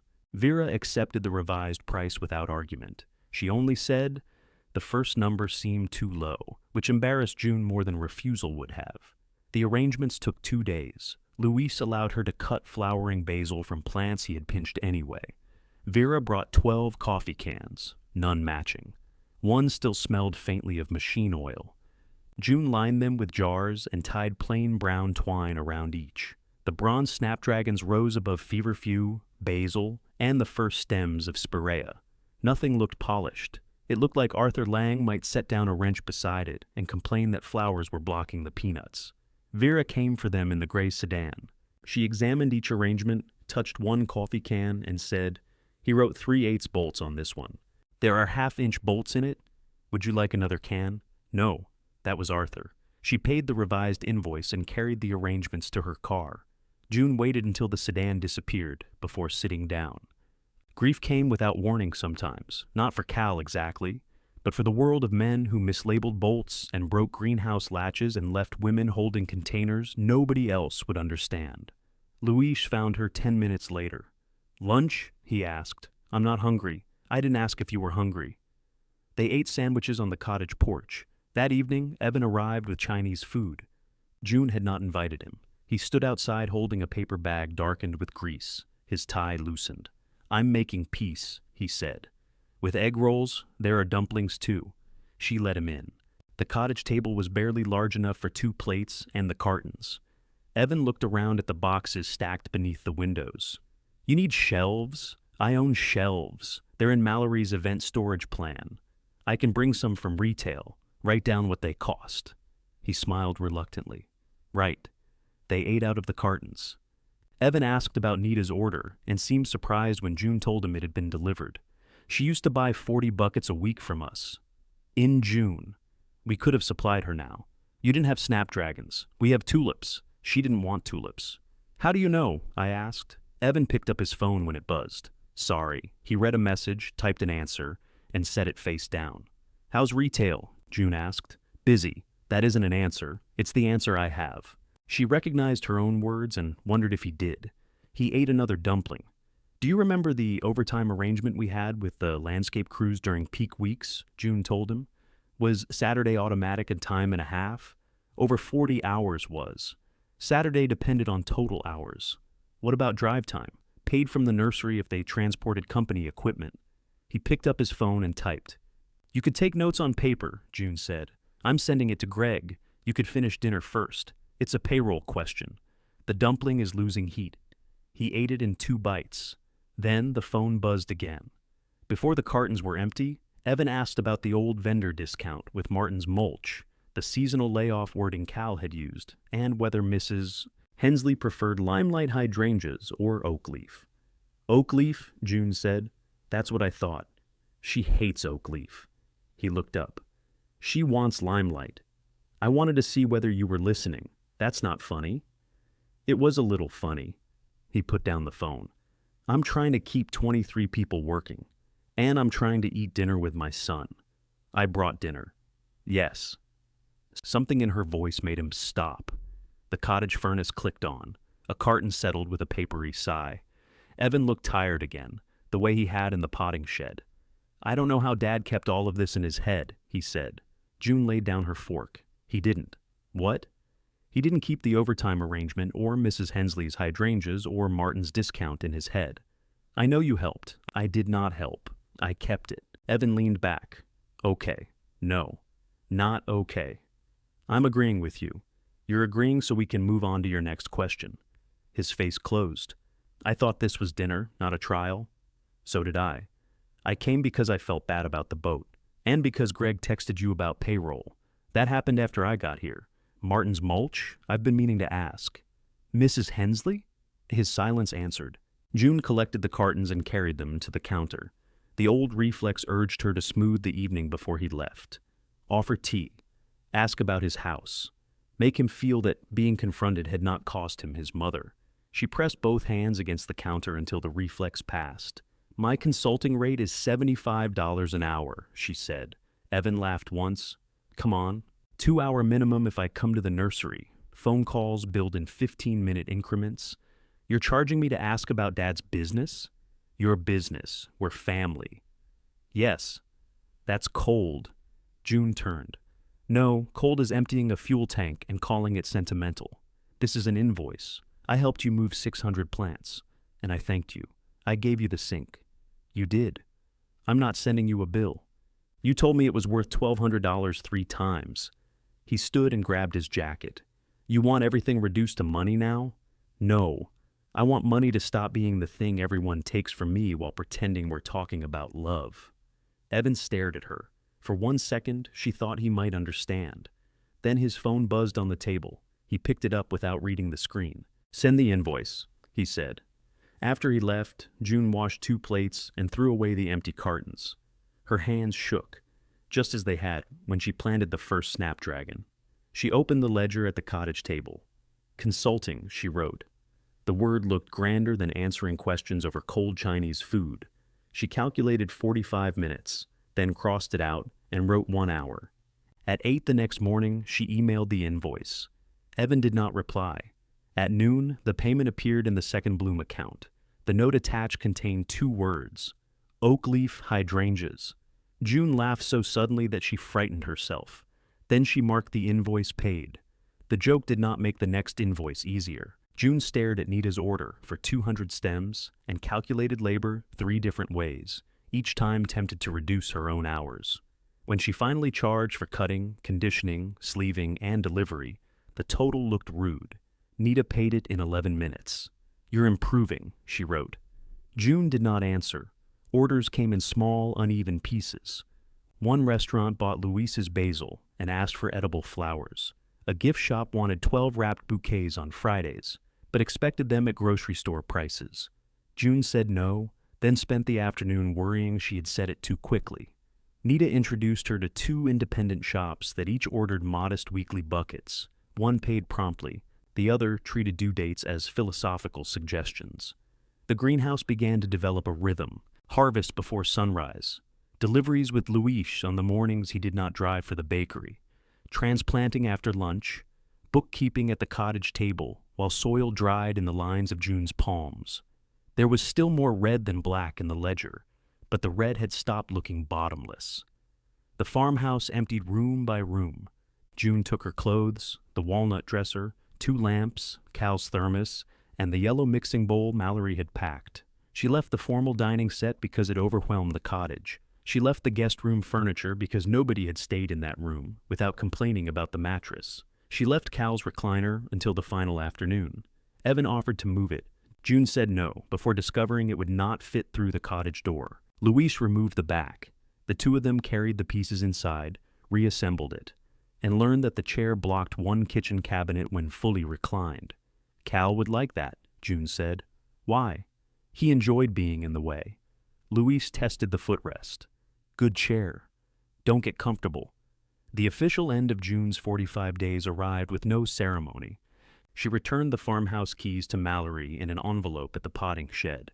Mallory counted them, which hurt even though it was sensible. I changed the website, Mallory said.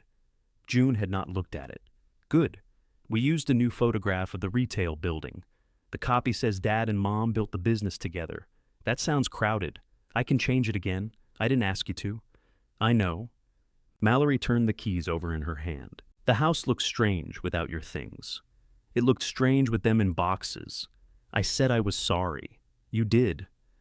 June waited for the old pressure to absolve her daughter. It remained, but she had become better at allowing it to pass. Mallory put the keys into her purse. The first event is Saturday. How many people? 80. Parking? Handled. Toilets? Handled. Rain plan? Mallory gave her a thin smile. Also handled. June nodded. Then I hope it goes well. You can come see it. I've seen the barn. I meant the event. I don't know the people. You never knew half the nursery customers, but you still came out to help. That was work. Mallory looked toward the greenhouse. Right. She left before June could decide whether she had missed an invitation or avoided a request. The event brought cars, music, and a refrigerated delivery van that stopped across June's lane for 9 minutes. June timed it. She did not call Mallory. At dusk, laughter carried across the field, followed by applause. The sound reached the cottage clearly enough that June could imagine the farmhouse lit and full of people who had no idea its kitchen table used to wobble. She sat on the porch with Cal's life jacket folded beside her. At 10:30, Mallory sent a message. Delivery van blocked your lane. I'm sorry. It won't happen again. June read it twice. Thank you, she wrote. The next event van parked beside the barn. Mallory came to the greenhouse the following Thursday carrying a cardboard box. She wore dark jeans, a soft blue shirt, and the expensive boots June remembered from settlement day. I found these in the pantry storage, she said. The box contained June's rolling pin, the chipped ceramic measuring cup Cal used to scoop bird seed, 3 recipe tins, and a stack of dish towels. Everything had been washed. You didn't have to wash the towels, June said. They smelled like onions. They're kitchen towels. They smelled personally insulted by onions. June lifted the rolling pin. My mother gave me this. I know. How? Your name is written on the handle. Under it, somebody wrote, Property of Loretta, return or die. That was her. Mallory smiled, then looked around. The greenhouse was warm and crowded. Luis's herbs occupied the west bench and disciplined green rows. Buckets stood sanitized beside the sink. The first crop of snapdragons had been cut back, and the second was rising through support netting. You've done a lot, she said. There was a lot to do. I didn't mean it as criticism, I know. Mallory noticed the red coffee can under the leaking sink. You kept the sink. Evan gave it to me. He complains about that. He'll survive. Unclear. June set the box on the potting bench. How did the event go? Fine. Fine costs more than good. Mallory leaned against the bench. The caterer was late. The sound system cut out during a speech. Somebody parked in front of the compost bins, and the florist put candles under dry grapevine. Did anything catch fire? No. Then it was good. The client sent me a 6-paragraph email. Good 6 paragraphs or bad? 4 good, 2 suggesting personal failure. That's practically a love letter. Mallory laughed. I forgot how you did that. Did what? Made the problem smaller without saying it wasn't a problem. June busied herself with the box. Your father made problems louder, yes. He thought volume was leadership. He got people moving, usually away from him. They smiled, sharing him carefully. A sharp crack came from the first bay. June turned. Water sprayed from beneath the main propagation bench, striking the concrete hard enough to send mist into the air. Oh no! She ran toward it. A coupling on the irrigation line had split, and the pump was forcing water through the break. The shutoff valve was behind the bench, partially blocked by flats. Kill the pump, June said. Switch by the boiler. Mallory stood frozen for half a second, then moved. Red switch? Not the red switch. That kills the boiler. Gray box, black handle. There are two black handles. The left. Your left or mine? Left is not personal, Mallory. Mallory threw the handle. The pump continued. Nothing happened. Other one. You just said, other one. The pump stopped. Water spread across the concrete, carrying soil and fallen leaves toward Luis's herb bench. June grabbed a push broom. Mallory took the second without asking, and together they drove the water toward the floor drain. Mallory's boots filled at the tops. Her blue shirt darkened with sweat. The drain's slow, she said.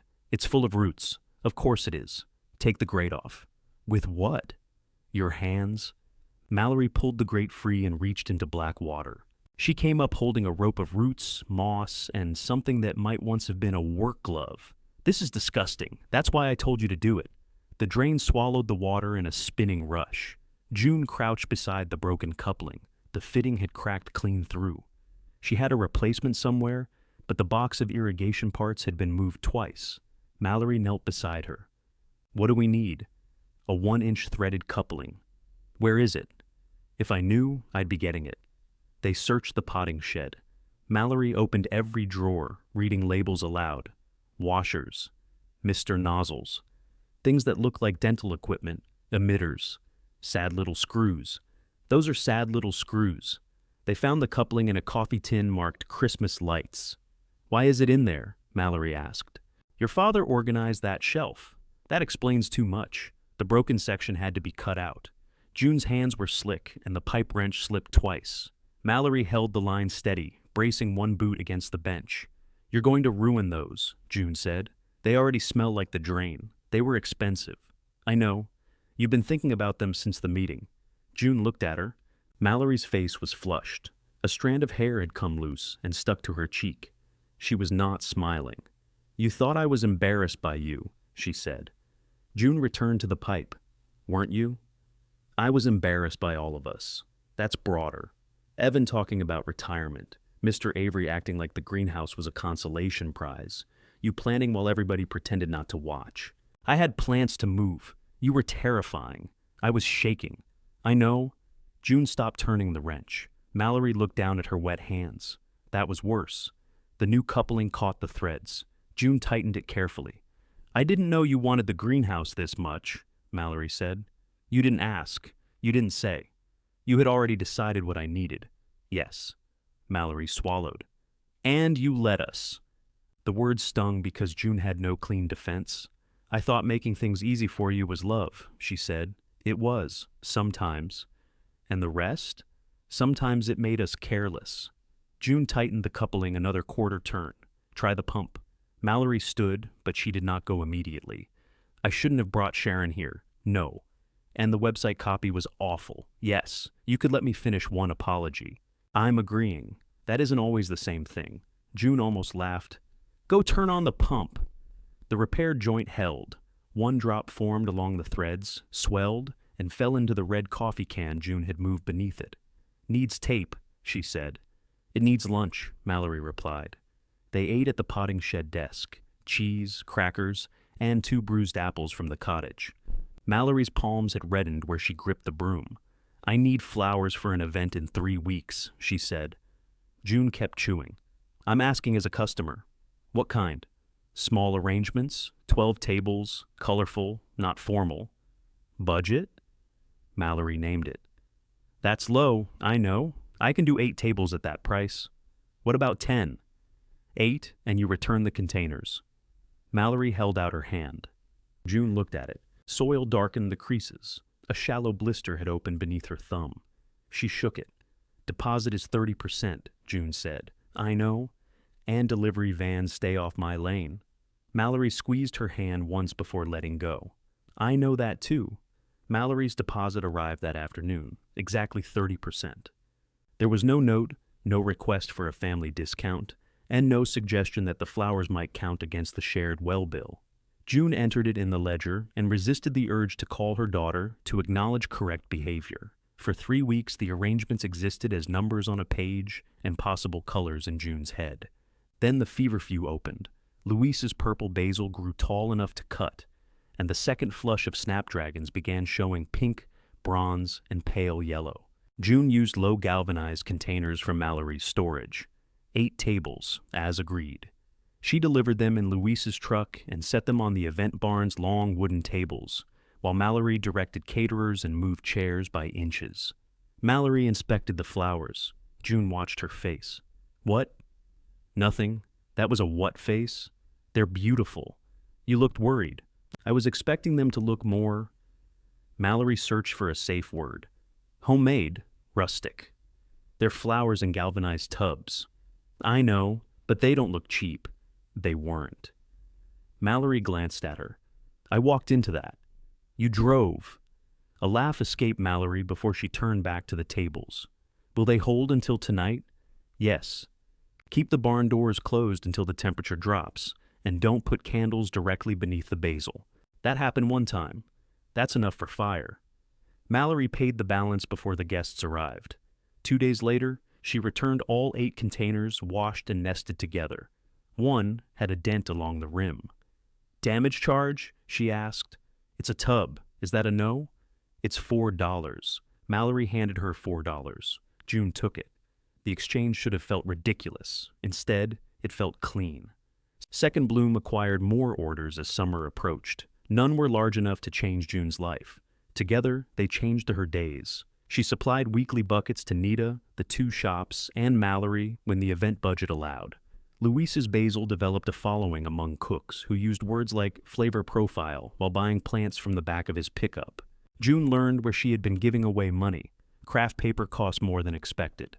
Buckets disappeared unless she charged deposits. Delivery routes could consume an hour to sell $30 worth of flowers. Nita made her add a fuel fee and then complained about it on principle. One morning, June found a paper cup by the greenhouse door containing $7 and a note in Mallory's handwriting. "For the vase, I forgot to return. Do not call this sentimental." June put the note in the ledger. Evan continued using her consulting rate, though grudgingly. His questions arrived in short messages. "Rose sawfly, photo." She looked at the photograph. "Slugs, invoice forthcoming." Another message came 10 minutes later. "You're enjoying this?" "A little." He paid each invoice. Then he sent a photograph of a hydrangea root ball. The roots were brown, sparse, and soft at the ends. June enlarged the picture. A healthy plant should have held the soil together. This one looked as though it had been dragged through stew. "Where is that?" she wrote. "Retail." "How many? Call me." He called immediately. 260 hydrangeas, he said. "Maybe more. Some look fine." "Same shipment?" "Yes." "When did they arrive?" 8 days ago. "You need to separate the whole lot." "We don't have space." "Make space." "Could it be shipping damage?" "Yes." "Then why quarantine?" "Because it could also be root rot." Silence. "Who inspected them?" she asked. "Receiving." "Who in receiving?" Greg signed. "That is not the same as inspecting. We were unloading 3 trucks. Cut open 10 root balls from different racks. Use clean pruners between plants. If you find more soft roots, stop watering and call the wholesaler. They'll blame our irrigation. They always do." "Can you come look?" "My rate is the same." "Fine." It was the first time June had returned to Bell Family Nursery since signing the settlement. The new sign stood 20 feet high beside the highway. Bell Family Nursery appeared in cream letters over a stylized leaf. Beneath it, smaller words read, "Rooted in Tradition." June sat in her truck long enough for the driver behind her to tap his horn. Inside, the retail floor looked brighter and less familiar. Evan had removed the old wooden counters, widened the aisles, and grouped plants by lifestyle rather than species. Signs offered pollinator party and easy weekend color. The place looked good. June hated that it looked good. At the service desk, a longtime cashier named Darlene came around the counter and hugged her. "You look wonderful," Darlene said. June had lost 8 pounds, slept poorly, and had fertilizer on her sleeve. "You've become a liar. You look busy. That's safer." Other employees waved. One called, "We miss you," loud enough that Evan heard from the office doorway. He did not appear jealous. He appeared tired. "Back lot," he said. Rows of hydrangeas stood behind yellow caution tape. Half looked healthy from a distance. Up close, June saw wilted new growth, dark spots at the bases of several stems, and pots that smelled sour. Evan handed her gloves. She removed plants from 5 containers and cut into the roots. 3 were bad. A 4th was beginning to fail. "Don't sell any of these," she said. "We already sold 38. Call the customers. They aren't all infected. You don't know which are. Neither do you. That's why you call." He paced between the racks. "The wholesaler says our staff overwatered." "Did they?" "We watered on arrival." "How much?" "Standard." June looked at him. "I don't know," he admitted. Greg handled it. She checked the tags. The plants had come from the national supplier Evan chose after ending 2 regional contracts. June knew why he had done it. The unit price was lower, freight was bundled, and the catalog promised uniform size. On a spreadsheet, it would have looked responsible. "Photograph everything," she said. "Roots, tags, soil, drainage. Send samples to the extension lab. Keep the lot dry and shaded until you know. How much can we save? Some may recover. Not in time for sale." He rubbed the back of his neck. "I need 300 hydrangeas for the Westmore project by next month. Not from these.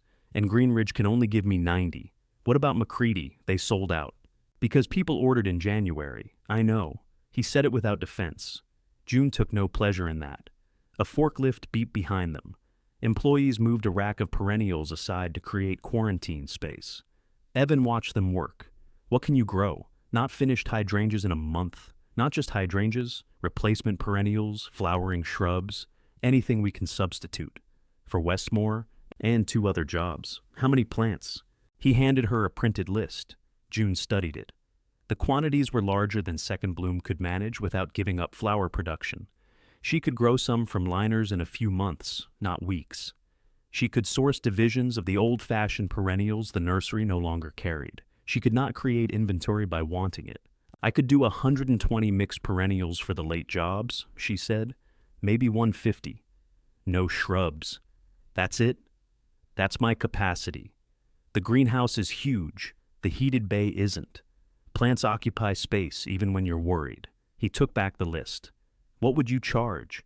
June calculated liners, pots, soil, heat, labor, and loss. She gave him the price. He stared. "That's more than Greenridge." "Then buy from Greenridge. They don't have them."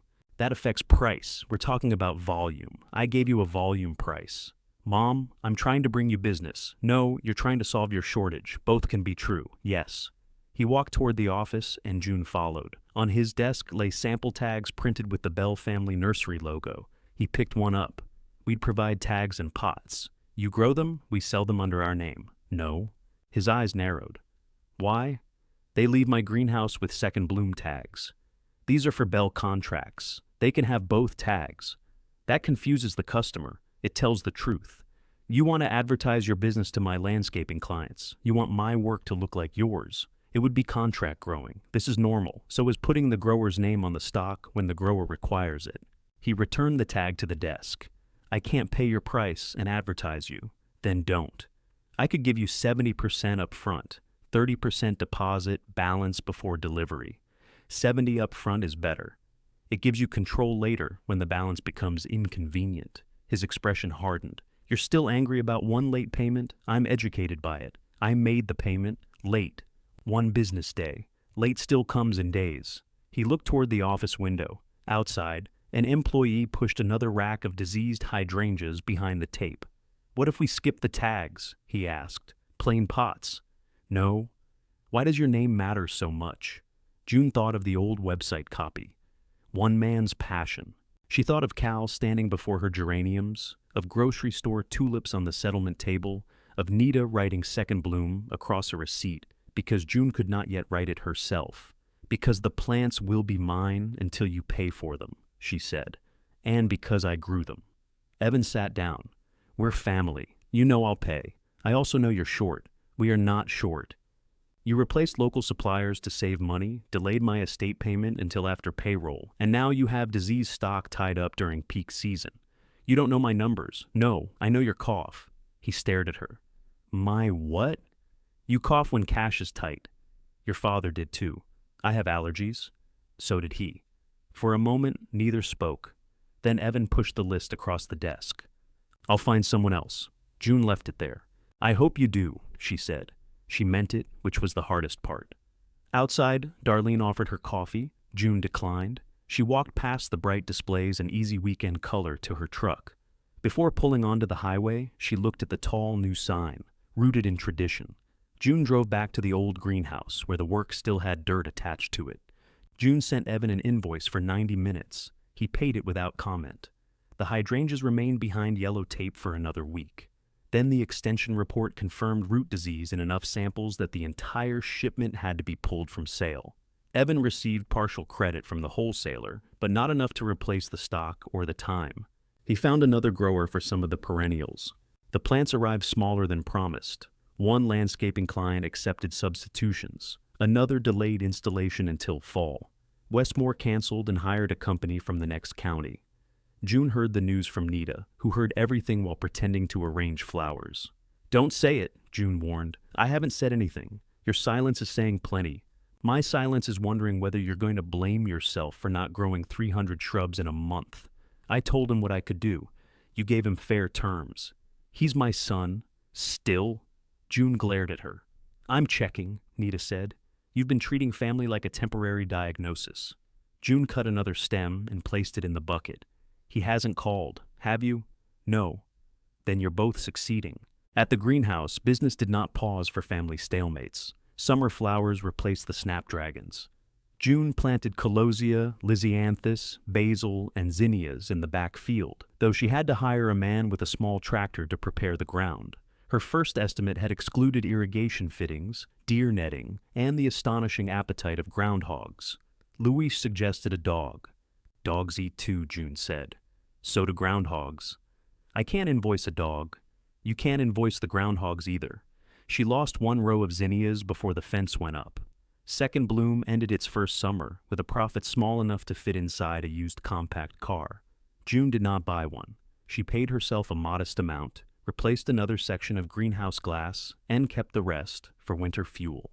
The nursery's problems deepened. Evan had expanded the landscaping schedule before the diseased shipment arrived. Without Westmore's payment, he carried labor costs into slower months. He reduced hours first. Then he eliminated 5 positions. The dismissed employees did not arrive together. That would have felt organized, almost accusatory.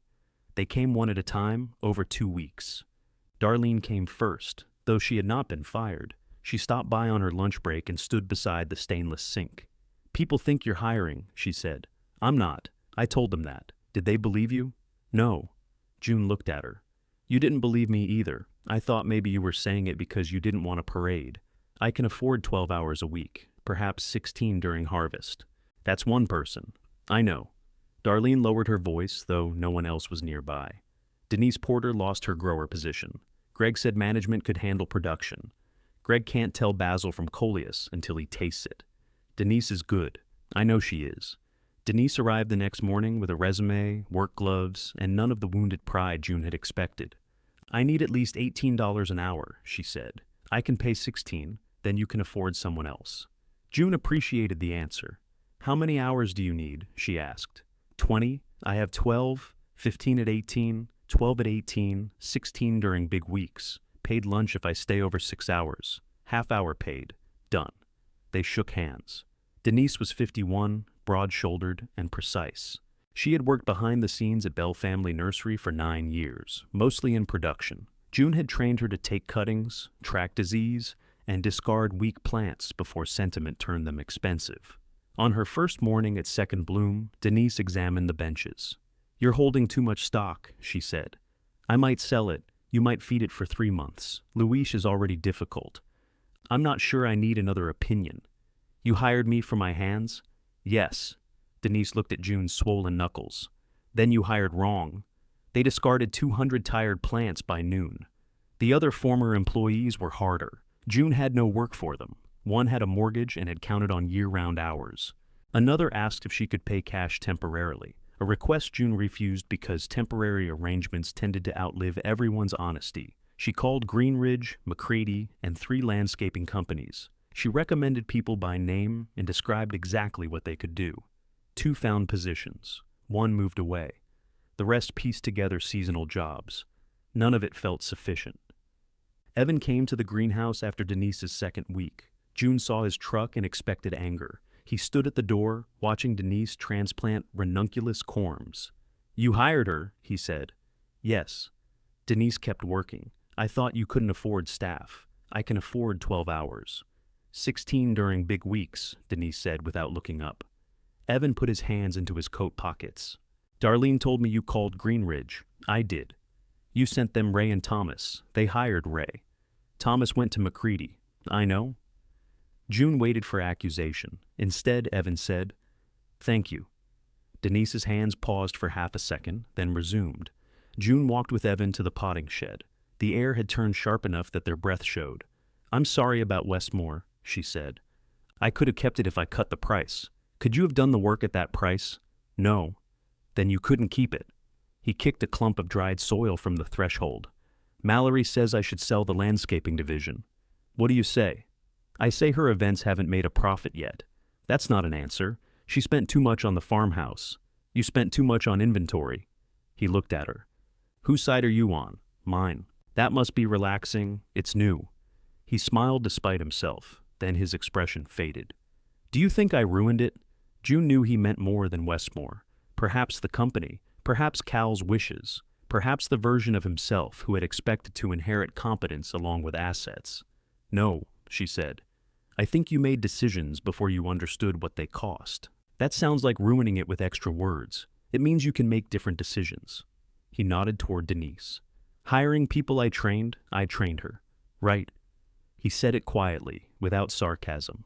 At the truck, he turned back. We're doing a smaller winter schedule, cutting the gift inventory, no expansion. That's sensible. Don't sound surprised? I'm practicing restraint. Needs work. He left before sunset. Mallory came by that Sunday with a pie and no business question. June made coffee. They sat in the cottage, Cal's recliner blocking the lower cabinet. Evan told me he came here, Mallory said. He did? He says you think he can fix things. I said he can make different decisions. That's practically a blessing from you. You should hear my consulting rate. Mallory smiled, then pushed crumbs around her plate. He thinks I betrayed him. Did you? I suggested selling landscaping. That's a business opinion. He hears it as me, wanting the farmhouse and events protected. Do you? Yes. June appreciated the answer and disliked it. Mallory continued. But I also think he's trying to save Dad's version of the business because he doesn't know what his own version is. And you know yours? No. I know I don't want trucks and payroll and 6 men calling me about mulch. 23 people used to call me about everything. I know that now. The words held more regret than apology. They spent Thanksgiving at the cottage because Mallory had booked the farmhouse for a corporate dinner. Evan brought mashed potatoes from a restaurant and admitted it only after June found the foil pan in the trash. Louise stopped by with herb bread. Denise came after eating with her sister and stayed for coffee. There were no speeches. Evan and Mallory argued about the proper way to carve a turkey. Nita arrived with wine and declared both methods barbaric. Cal's absence remained in the room, but it had to share space. By January, the greenhouse held spring. Ranunculus sent up compact green leaves. Snapdragons filled the first bay again. Luis's herbs occupied 2 west benches now. At a higher rent he had negotiated with theatrical suffering. Denise built crop schedules based on Nita's projections and orders from 3 independent shops. Mother's Day sat at the center of every page. It's too much, June said, studying the totals. It's what they ordered, Denise replied. Orders can be wrong, then reduce them. June looked across the greenhouse. The eastern bays remained too costly to heat, but the repaired first bay could hold more if they moved the herbs and tightened spacing. They would need another circulation fan, extra netting, and a reliable backup heat source. Luis refused to move his basil without compensation. Where? He asked. The cottage bathtub? You have bakery storage. For bread. They object to soil. People are narrow-minded. They compromised on one bench. June accepted most of the Mother's Day orders, not all. Nita called to argue about the reduction, and June held firm. You said no without rehearsal, Nita observed. I practice when you're not here. Second bloom entered its first full spring, owing nobody except suppliers on ordinary terms. June's savings remained smaller than before. Her knees hurt more. The greenhouse still lost heat through old glass, faster than any accountant would approve, but the crop was real.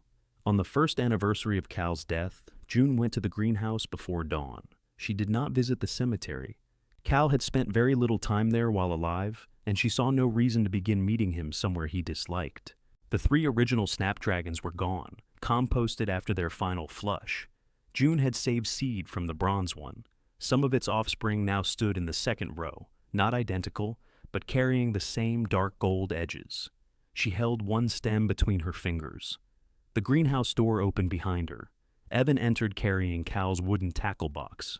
I said you could have that, June told him. I know. He set it on the old propagation bench. The box had been cleaned. The rusted latch shone with oil. I don't want the tackle, he said. I want to remember him fishing badly. June touched the lid. So do I. Evan looked at the rows prepared for Mother's Day. This is a lot of flowers. Yes. Boiler ready? Marvin serviced it. Back up. 2 portable heaters if the wiring behaves. He frowned toward the old electrical panel. June heard Cal in the frown and Evan in the concern. We'll manage, she said. Outside, winter held the fields hard and brown. Inside, thousands of small green plants waited for weather neither of them could control. The weather warmed too early.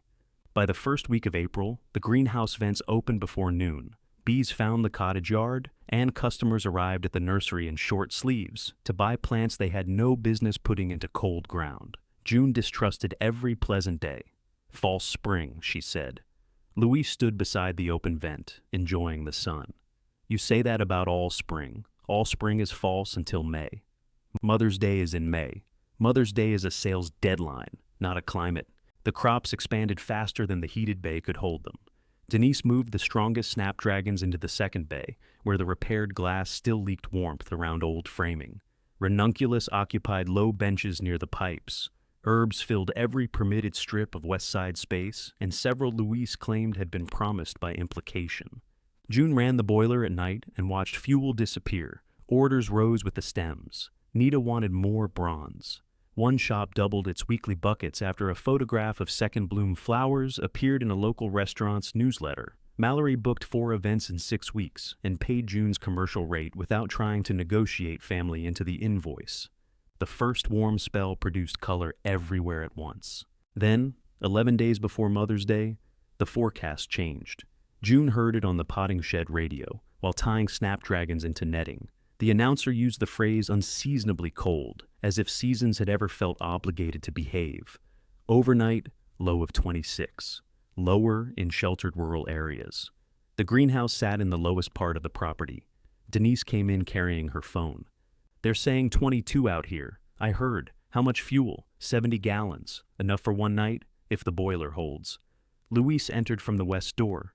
Bakery says 20. Bakers are not meteorologists, June said. They know freezing. June checked the boiler, pressure valve, fuel gauge, and thermostat. Marvin had serviced the system in January. The machine sounded steady. She called him anyway. Everybody's calling, he said. You have heat now? Yes. Then you're ahead of everybody who doesn't. What if it can't keep both bays warm? It can't. You didn't even calculate. It's an old boiler heating an old glass house in 20-degree weather. I calculated when I told you to curtain one bay. The crop won't fit in one. Then choose what you want alive. June hung up, disliking him for being useful. They spent the morning tightening the plastic curtain and hanging a second sheet between the heated bays and the cold eastern section. Denise grouped the crops by value and readiness. The math was merciless. Finished snapdragons mattered more than late starts. Open ranunculus could be cut and stored in the cooler. Small herbs could survive in the cottage. Anything too young to sell and too large to move became a question no spreadsheet answered kindly. June moved those plants twice. At noon, Nita called. You heard? June asked. I have ears and a heating bill. I may lose part of the Mother's Day crop. How much?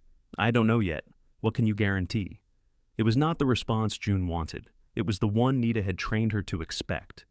June looked at Denise's list. 70% of snapdragons if we prioritize the first bay. All cut ranunculus. Half the feverfew. Herbs depend on Luis. From across the greenhouse, Luis called, "Herbs survive." You have no authority in this conversation, June said. I have basil. Nita waited. I can substitute more foliage and branches, June continued. Your mixed buckets will be smaller. Then charge me for smaller buckets. The shop's ordered full. Call them. June rubbed her forehead. They'll go elsewhere next season. If you lie, they'll go elsewhere forever. I wasn't going to lie. You were going to stand next to the boiler all night and make your bones heat the glass. June looked at the rust-colored machine. Call them, Nita repeated. Then tell me what food you need. I don't need food. Wrong question. I'll decide. The first shop reduced its order and accepted substitutions. The owner of the second sounded irritated but appreciated being warned. The third said her wholesaler had already canceled 2 items and she would take whatever June could save. Each call cost money. Each also reduced the number of promises sitting on June's chest. Mallory arrived at 3 with folding tables, extension cords, and a bundle of old quilts. Who told you? June asked. Nita? That woman has no respect for privacy. She told Evan too. June glanced toward the lane. He's at a supplier meeting, Mallory said. He might not come. I didn't ask him. I know. They set up temporary plant storage in the potting shed and cottage. Every windowsill filled. The bathtub held parsley. Luis objected when Mallory placed mint on the kitchen counter. It gets loose, he said. It's in pots. Mint has ambitions. You sound like my mother. I work here longer. You rent 8 feet of bench. 16 now. Denise carried in another tray. Save the family fight until after the freeze. I'm not family, Luis said. Mallory looked at him over a pot of basil. Neither am I tonight. Apparently I'm unpaid labor, June corrected her. You're repaying the vase. That vase was $7. You stayed for lunch last time. Mallory laughed and carried the basil inside. At sunset, June closed the vents and started both portable heaters. The boiler came on with its familiar rattle. Warm pipes knocked through the first bay. For an hour, the temperature held. Then the wind rose. It pushed cold air through every imperfect seam. The glass ticked and groaned. Plastic curtains lifted at the bottom until Luis weighted them with soil bags. The thermometer in the second bay dropped from 53 to 47. Still safe, Denise said. Still dropping, June replied. They cut every ranunculus showing color, carrying armfuls to Nita's coolers. Nita arrived in her delivery van with soup, sandwiches, coffee, packing blankets, and the expression of a field commander disappointed by available troops. You ate? She asked June. Yes. What? An apple. Nita handed her a sandwich. That is an ingredient. By 10, Frost silvered the outside of the glass. One portable heater tripped a breaker. Luis reset it, and it tripped again. Circuit's overloaded, he said. Move it to the potting shed outlet. Same panel. The cottage? Cord won't reach safely. June looked at the second bay thermometer. 42. The snapdragons could tolerate cold. Not this cold for long, not with tender stems ready to cut. We moved the bronze into the first bay, she said. Leave the pinks. Denise did not argue. That made the decision worse. They cleared space by moving Luis's basil to the cottage bedroom and compressing rows until leaves touched. Mallory carried pots 2 at a time. Her cheeks flushed from effort. Soil smeared across her blue jacket. The boiler ran continuously. At midnight, the temperature outside reached 24.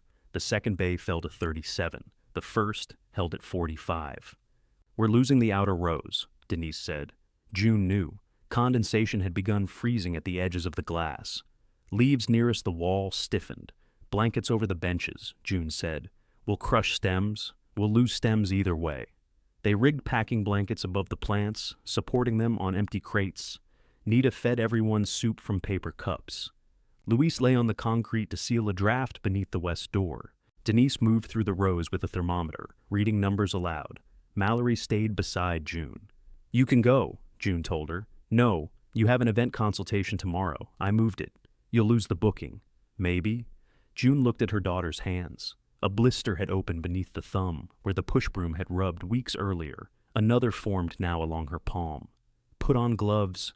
I can't grip the pots. You'll grip nothing tomorrow if you tear your hands.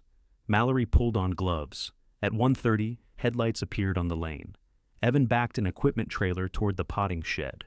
A generator sat on it, large enough to power the landscaping tools his crews no longer used. He climbed out wearing dress pants and an old nursery jacket.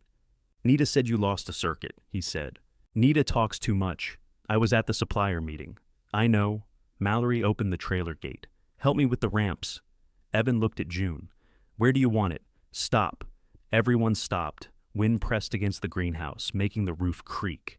June pointed at the generator. Is that a loan? Evan stared. What? A loan or a gift? Does this matter right now? Yes. The plants are freezing. So call it something. He looked toward the second bay where Denise's flashlight moved beneath the blankets. His jaw tightened. You can use it, he said.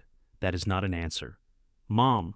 No. Tomorrow you'll need it at the nursery, or insurance will matter, or it'll be worth $1,200. It's worth more than $1,200. Mallory closed her eyes.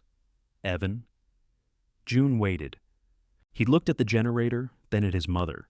Anger rose into his face, but something else held beneath it. Shame, perhaps, or recognition. It's a gift, he said. To Second Bloom, to you. The business needs it, then to Second Bloom. Does Mallory agree? I agree, Mallory said. Evan pulled the bill of sale from his jacket pocket and held it out. He had already signed it. June took the paper.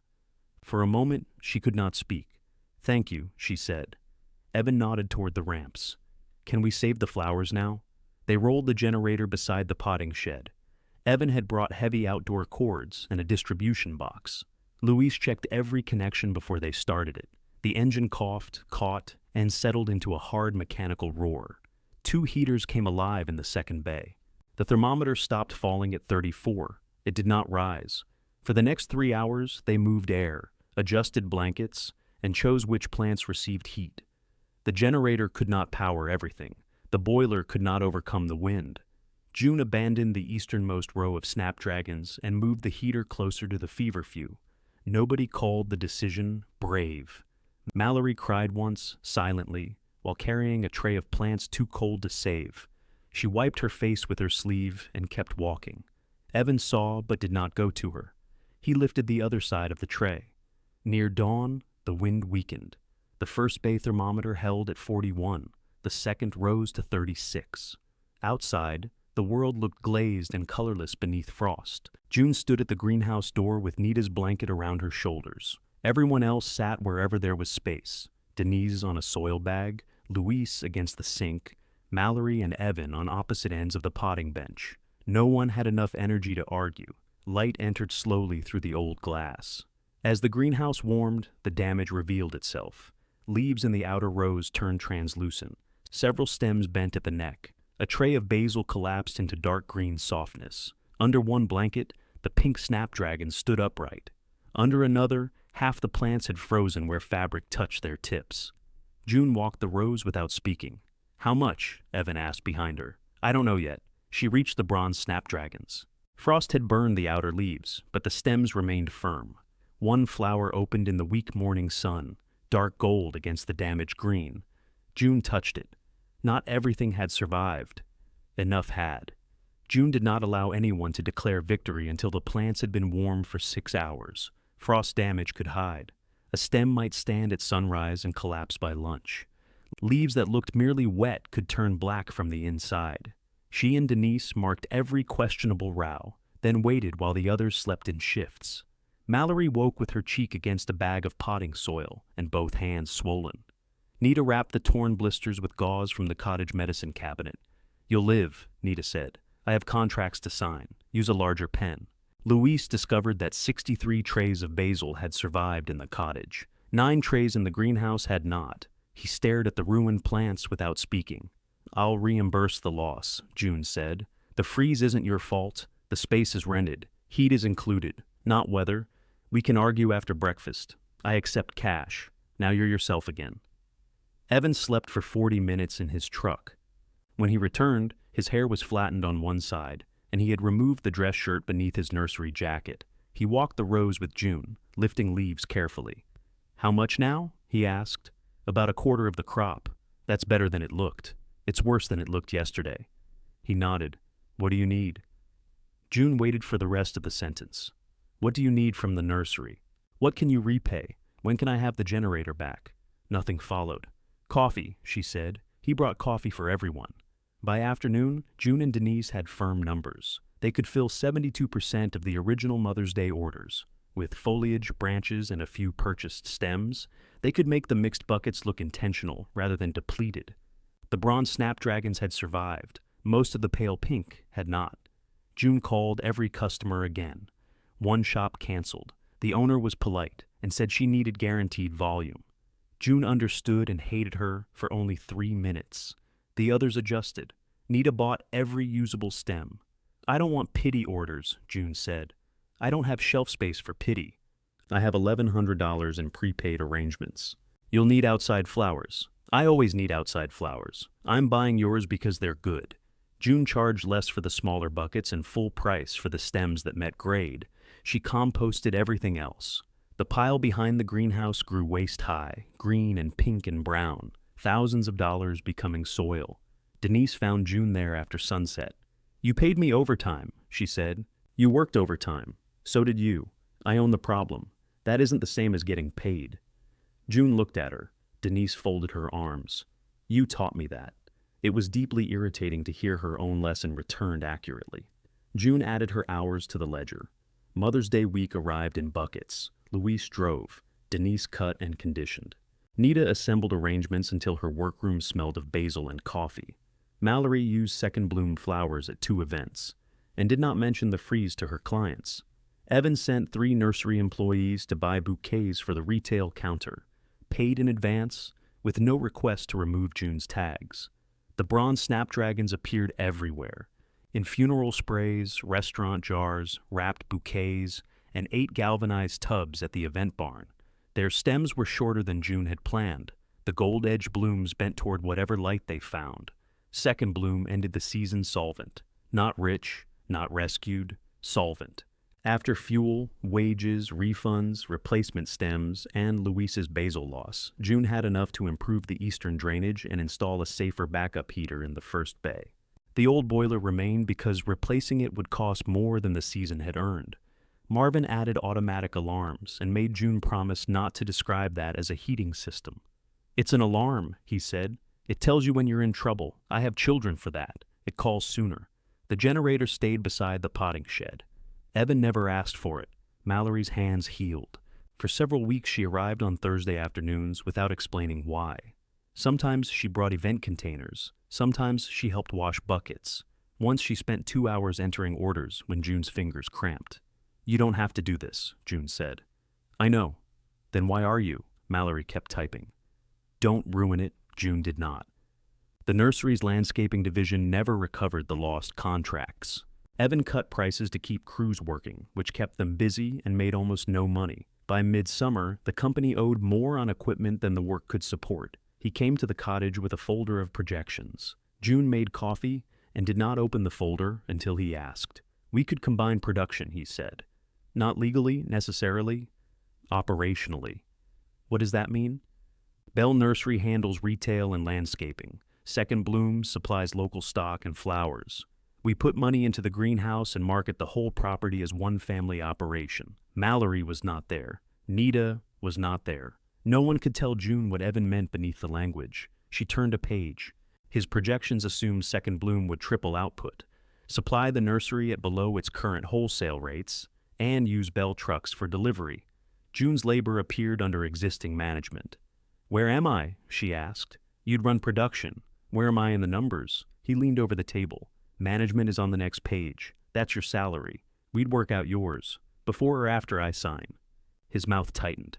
"I'm not trying to steal from you. I know." "Do you?" "Yes." "You're trying to save the company. Dad's company. Your company." He looked toward Cal's recliner, which still blocked the lower cabinet. "I can't sell enough retail plants to cover what landscaping lost. If we bring production back in-house, my house, the greenhouse, my greenhouse." He sat back. This is why it's impossible to talk to you now. Every noun needs an owner because every owner needs a noun. I don't even know what that means. It means you keep saying family when you mean available. He closed the folder. I thought you might want the Bell name back. June felt the temptation, which angered her more than the offer. For 41 years, the Bell name had been hers without anyone saying so. Customers trusted it because she had gotten up in darkness, checked routes, remembered payments, and whispered names to Cal.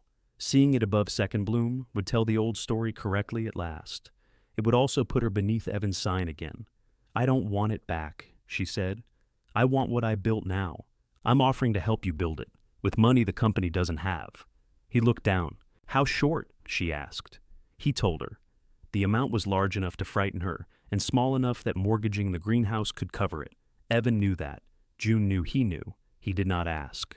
I won't secure a loan, she said. I didn't ask you to.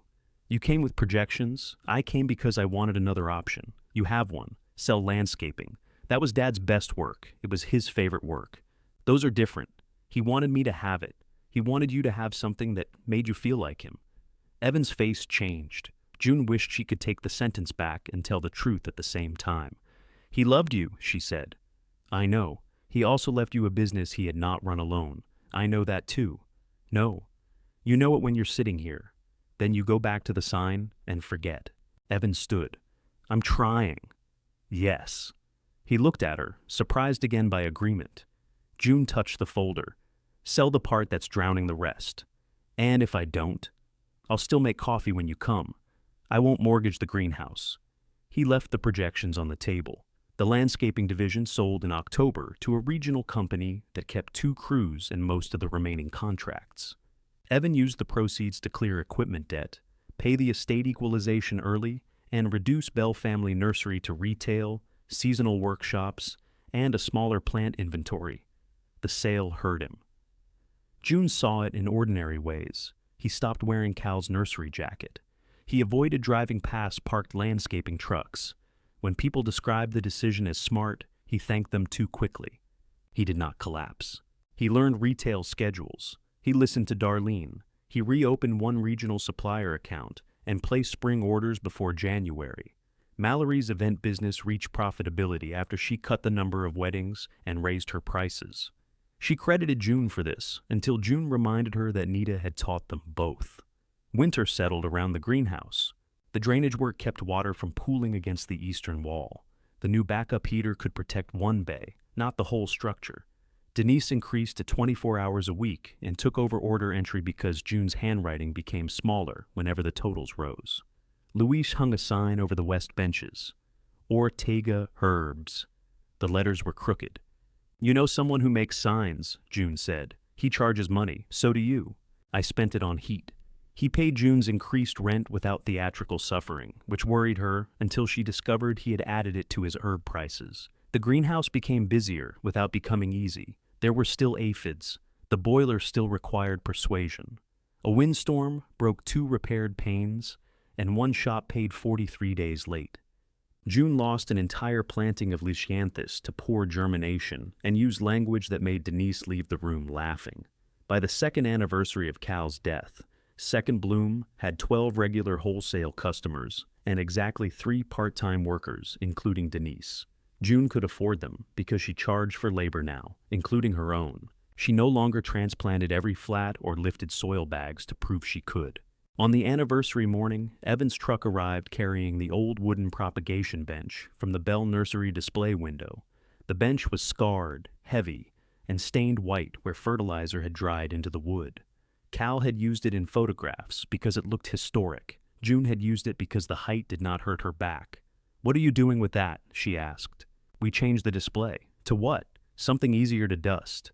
He unloaded one end. Luis took the other. They carried it into the greenhouse and set it beneath the paper Second Bloom sign Nita had once made. The legs rocked on the concrete. Needs leveling, June said. Evan knelt and examined the feet. Of course it does. You could take it back. No. He found shims in the potting shed and worked without asking where anything was. June watched from the stainless sink. The red coffee can still sat beneath the leaking fitting, though the leak had slowed to 1 drop every few minutes. When Evan finished, he placed both palms on the bench and tested it. Why bring it here? June asked. He kept looking at the wood. Because it was yours. The company owned it. You know what I mean. June waited. He rubbed a thumb over a knife mark Cal had made while cutting twine. I thought Dad was the nursery, Evan said. Then I thought I was supposed to become him. Every time something worked, I figured I'd gotten it right. Every time it didn't, I called you, at $75 an hour. I deserved that. You paid promptly. He smiled faintly. I didn't understand that you made it possible for him to look like he knew everything. I helped create that misunderstanding. You shouldn't have had to. No. But I also liked being necessary. Evan looked at her then. It was not the apology June had imagined during angry nights at the cottage. It was less satisfying and more honest. She had not only been erased, she had hidden herself inside usefulness, then resented everyone for failing to see through it. I'm sorry I called your work a hobby, he said. You called it sentimental, that too, and inefficient. It is inefficient. June gave him a look. The building, he said. Not you. Careful. He put his hands into his pockets. Can I come for dinner Sunday? As what? His face tightened, but he did not retreat. Your son. Not a consultant? I can't afford you. Good answer. She told him 6 o'clock. Mallory arrived later with 8 washed galvanized tubs and stayed to help Denise fill orders. Nita came for flowers and criticized Luis's sign. The boiler knocked awake. Someone turned on the radio. The greenhouse filled with voices moving around one another, no single person at the center. June carried a tray of bronze snapdragon seedlings to the old propagation bench. Above it hung the first cracked planting tray, saved from the day the settlement was signed. Below it, the leveled bench stood firm beneath her hands. She pressed a hole into the soil and planted the first seedling. No lawyer was talking now. No one was telling her what remained after everyone else had chosen. Outside, Evan's truck was still in the lane. Mallory was laughing near the sink. Luis argued that crooked letters had character, and Nita told him damage only counted as character when it belonged to somebody else. June planted the next snapdragon. This time, nobody looked away.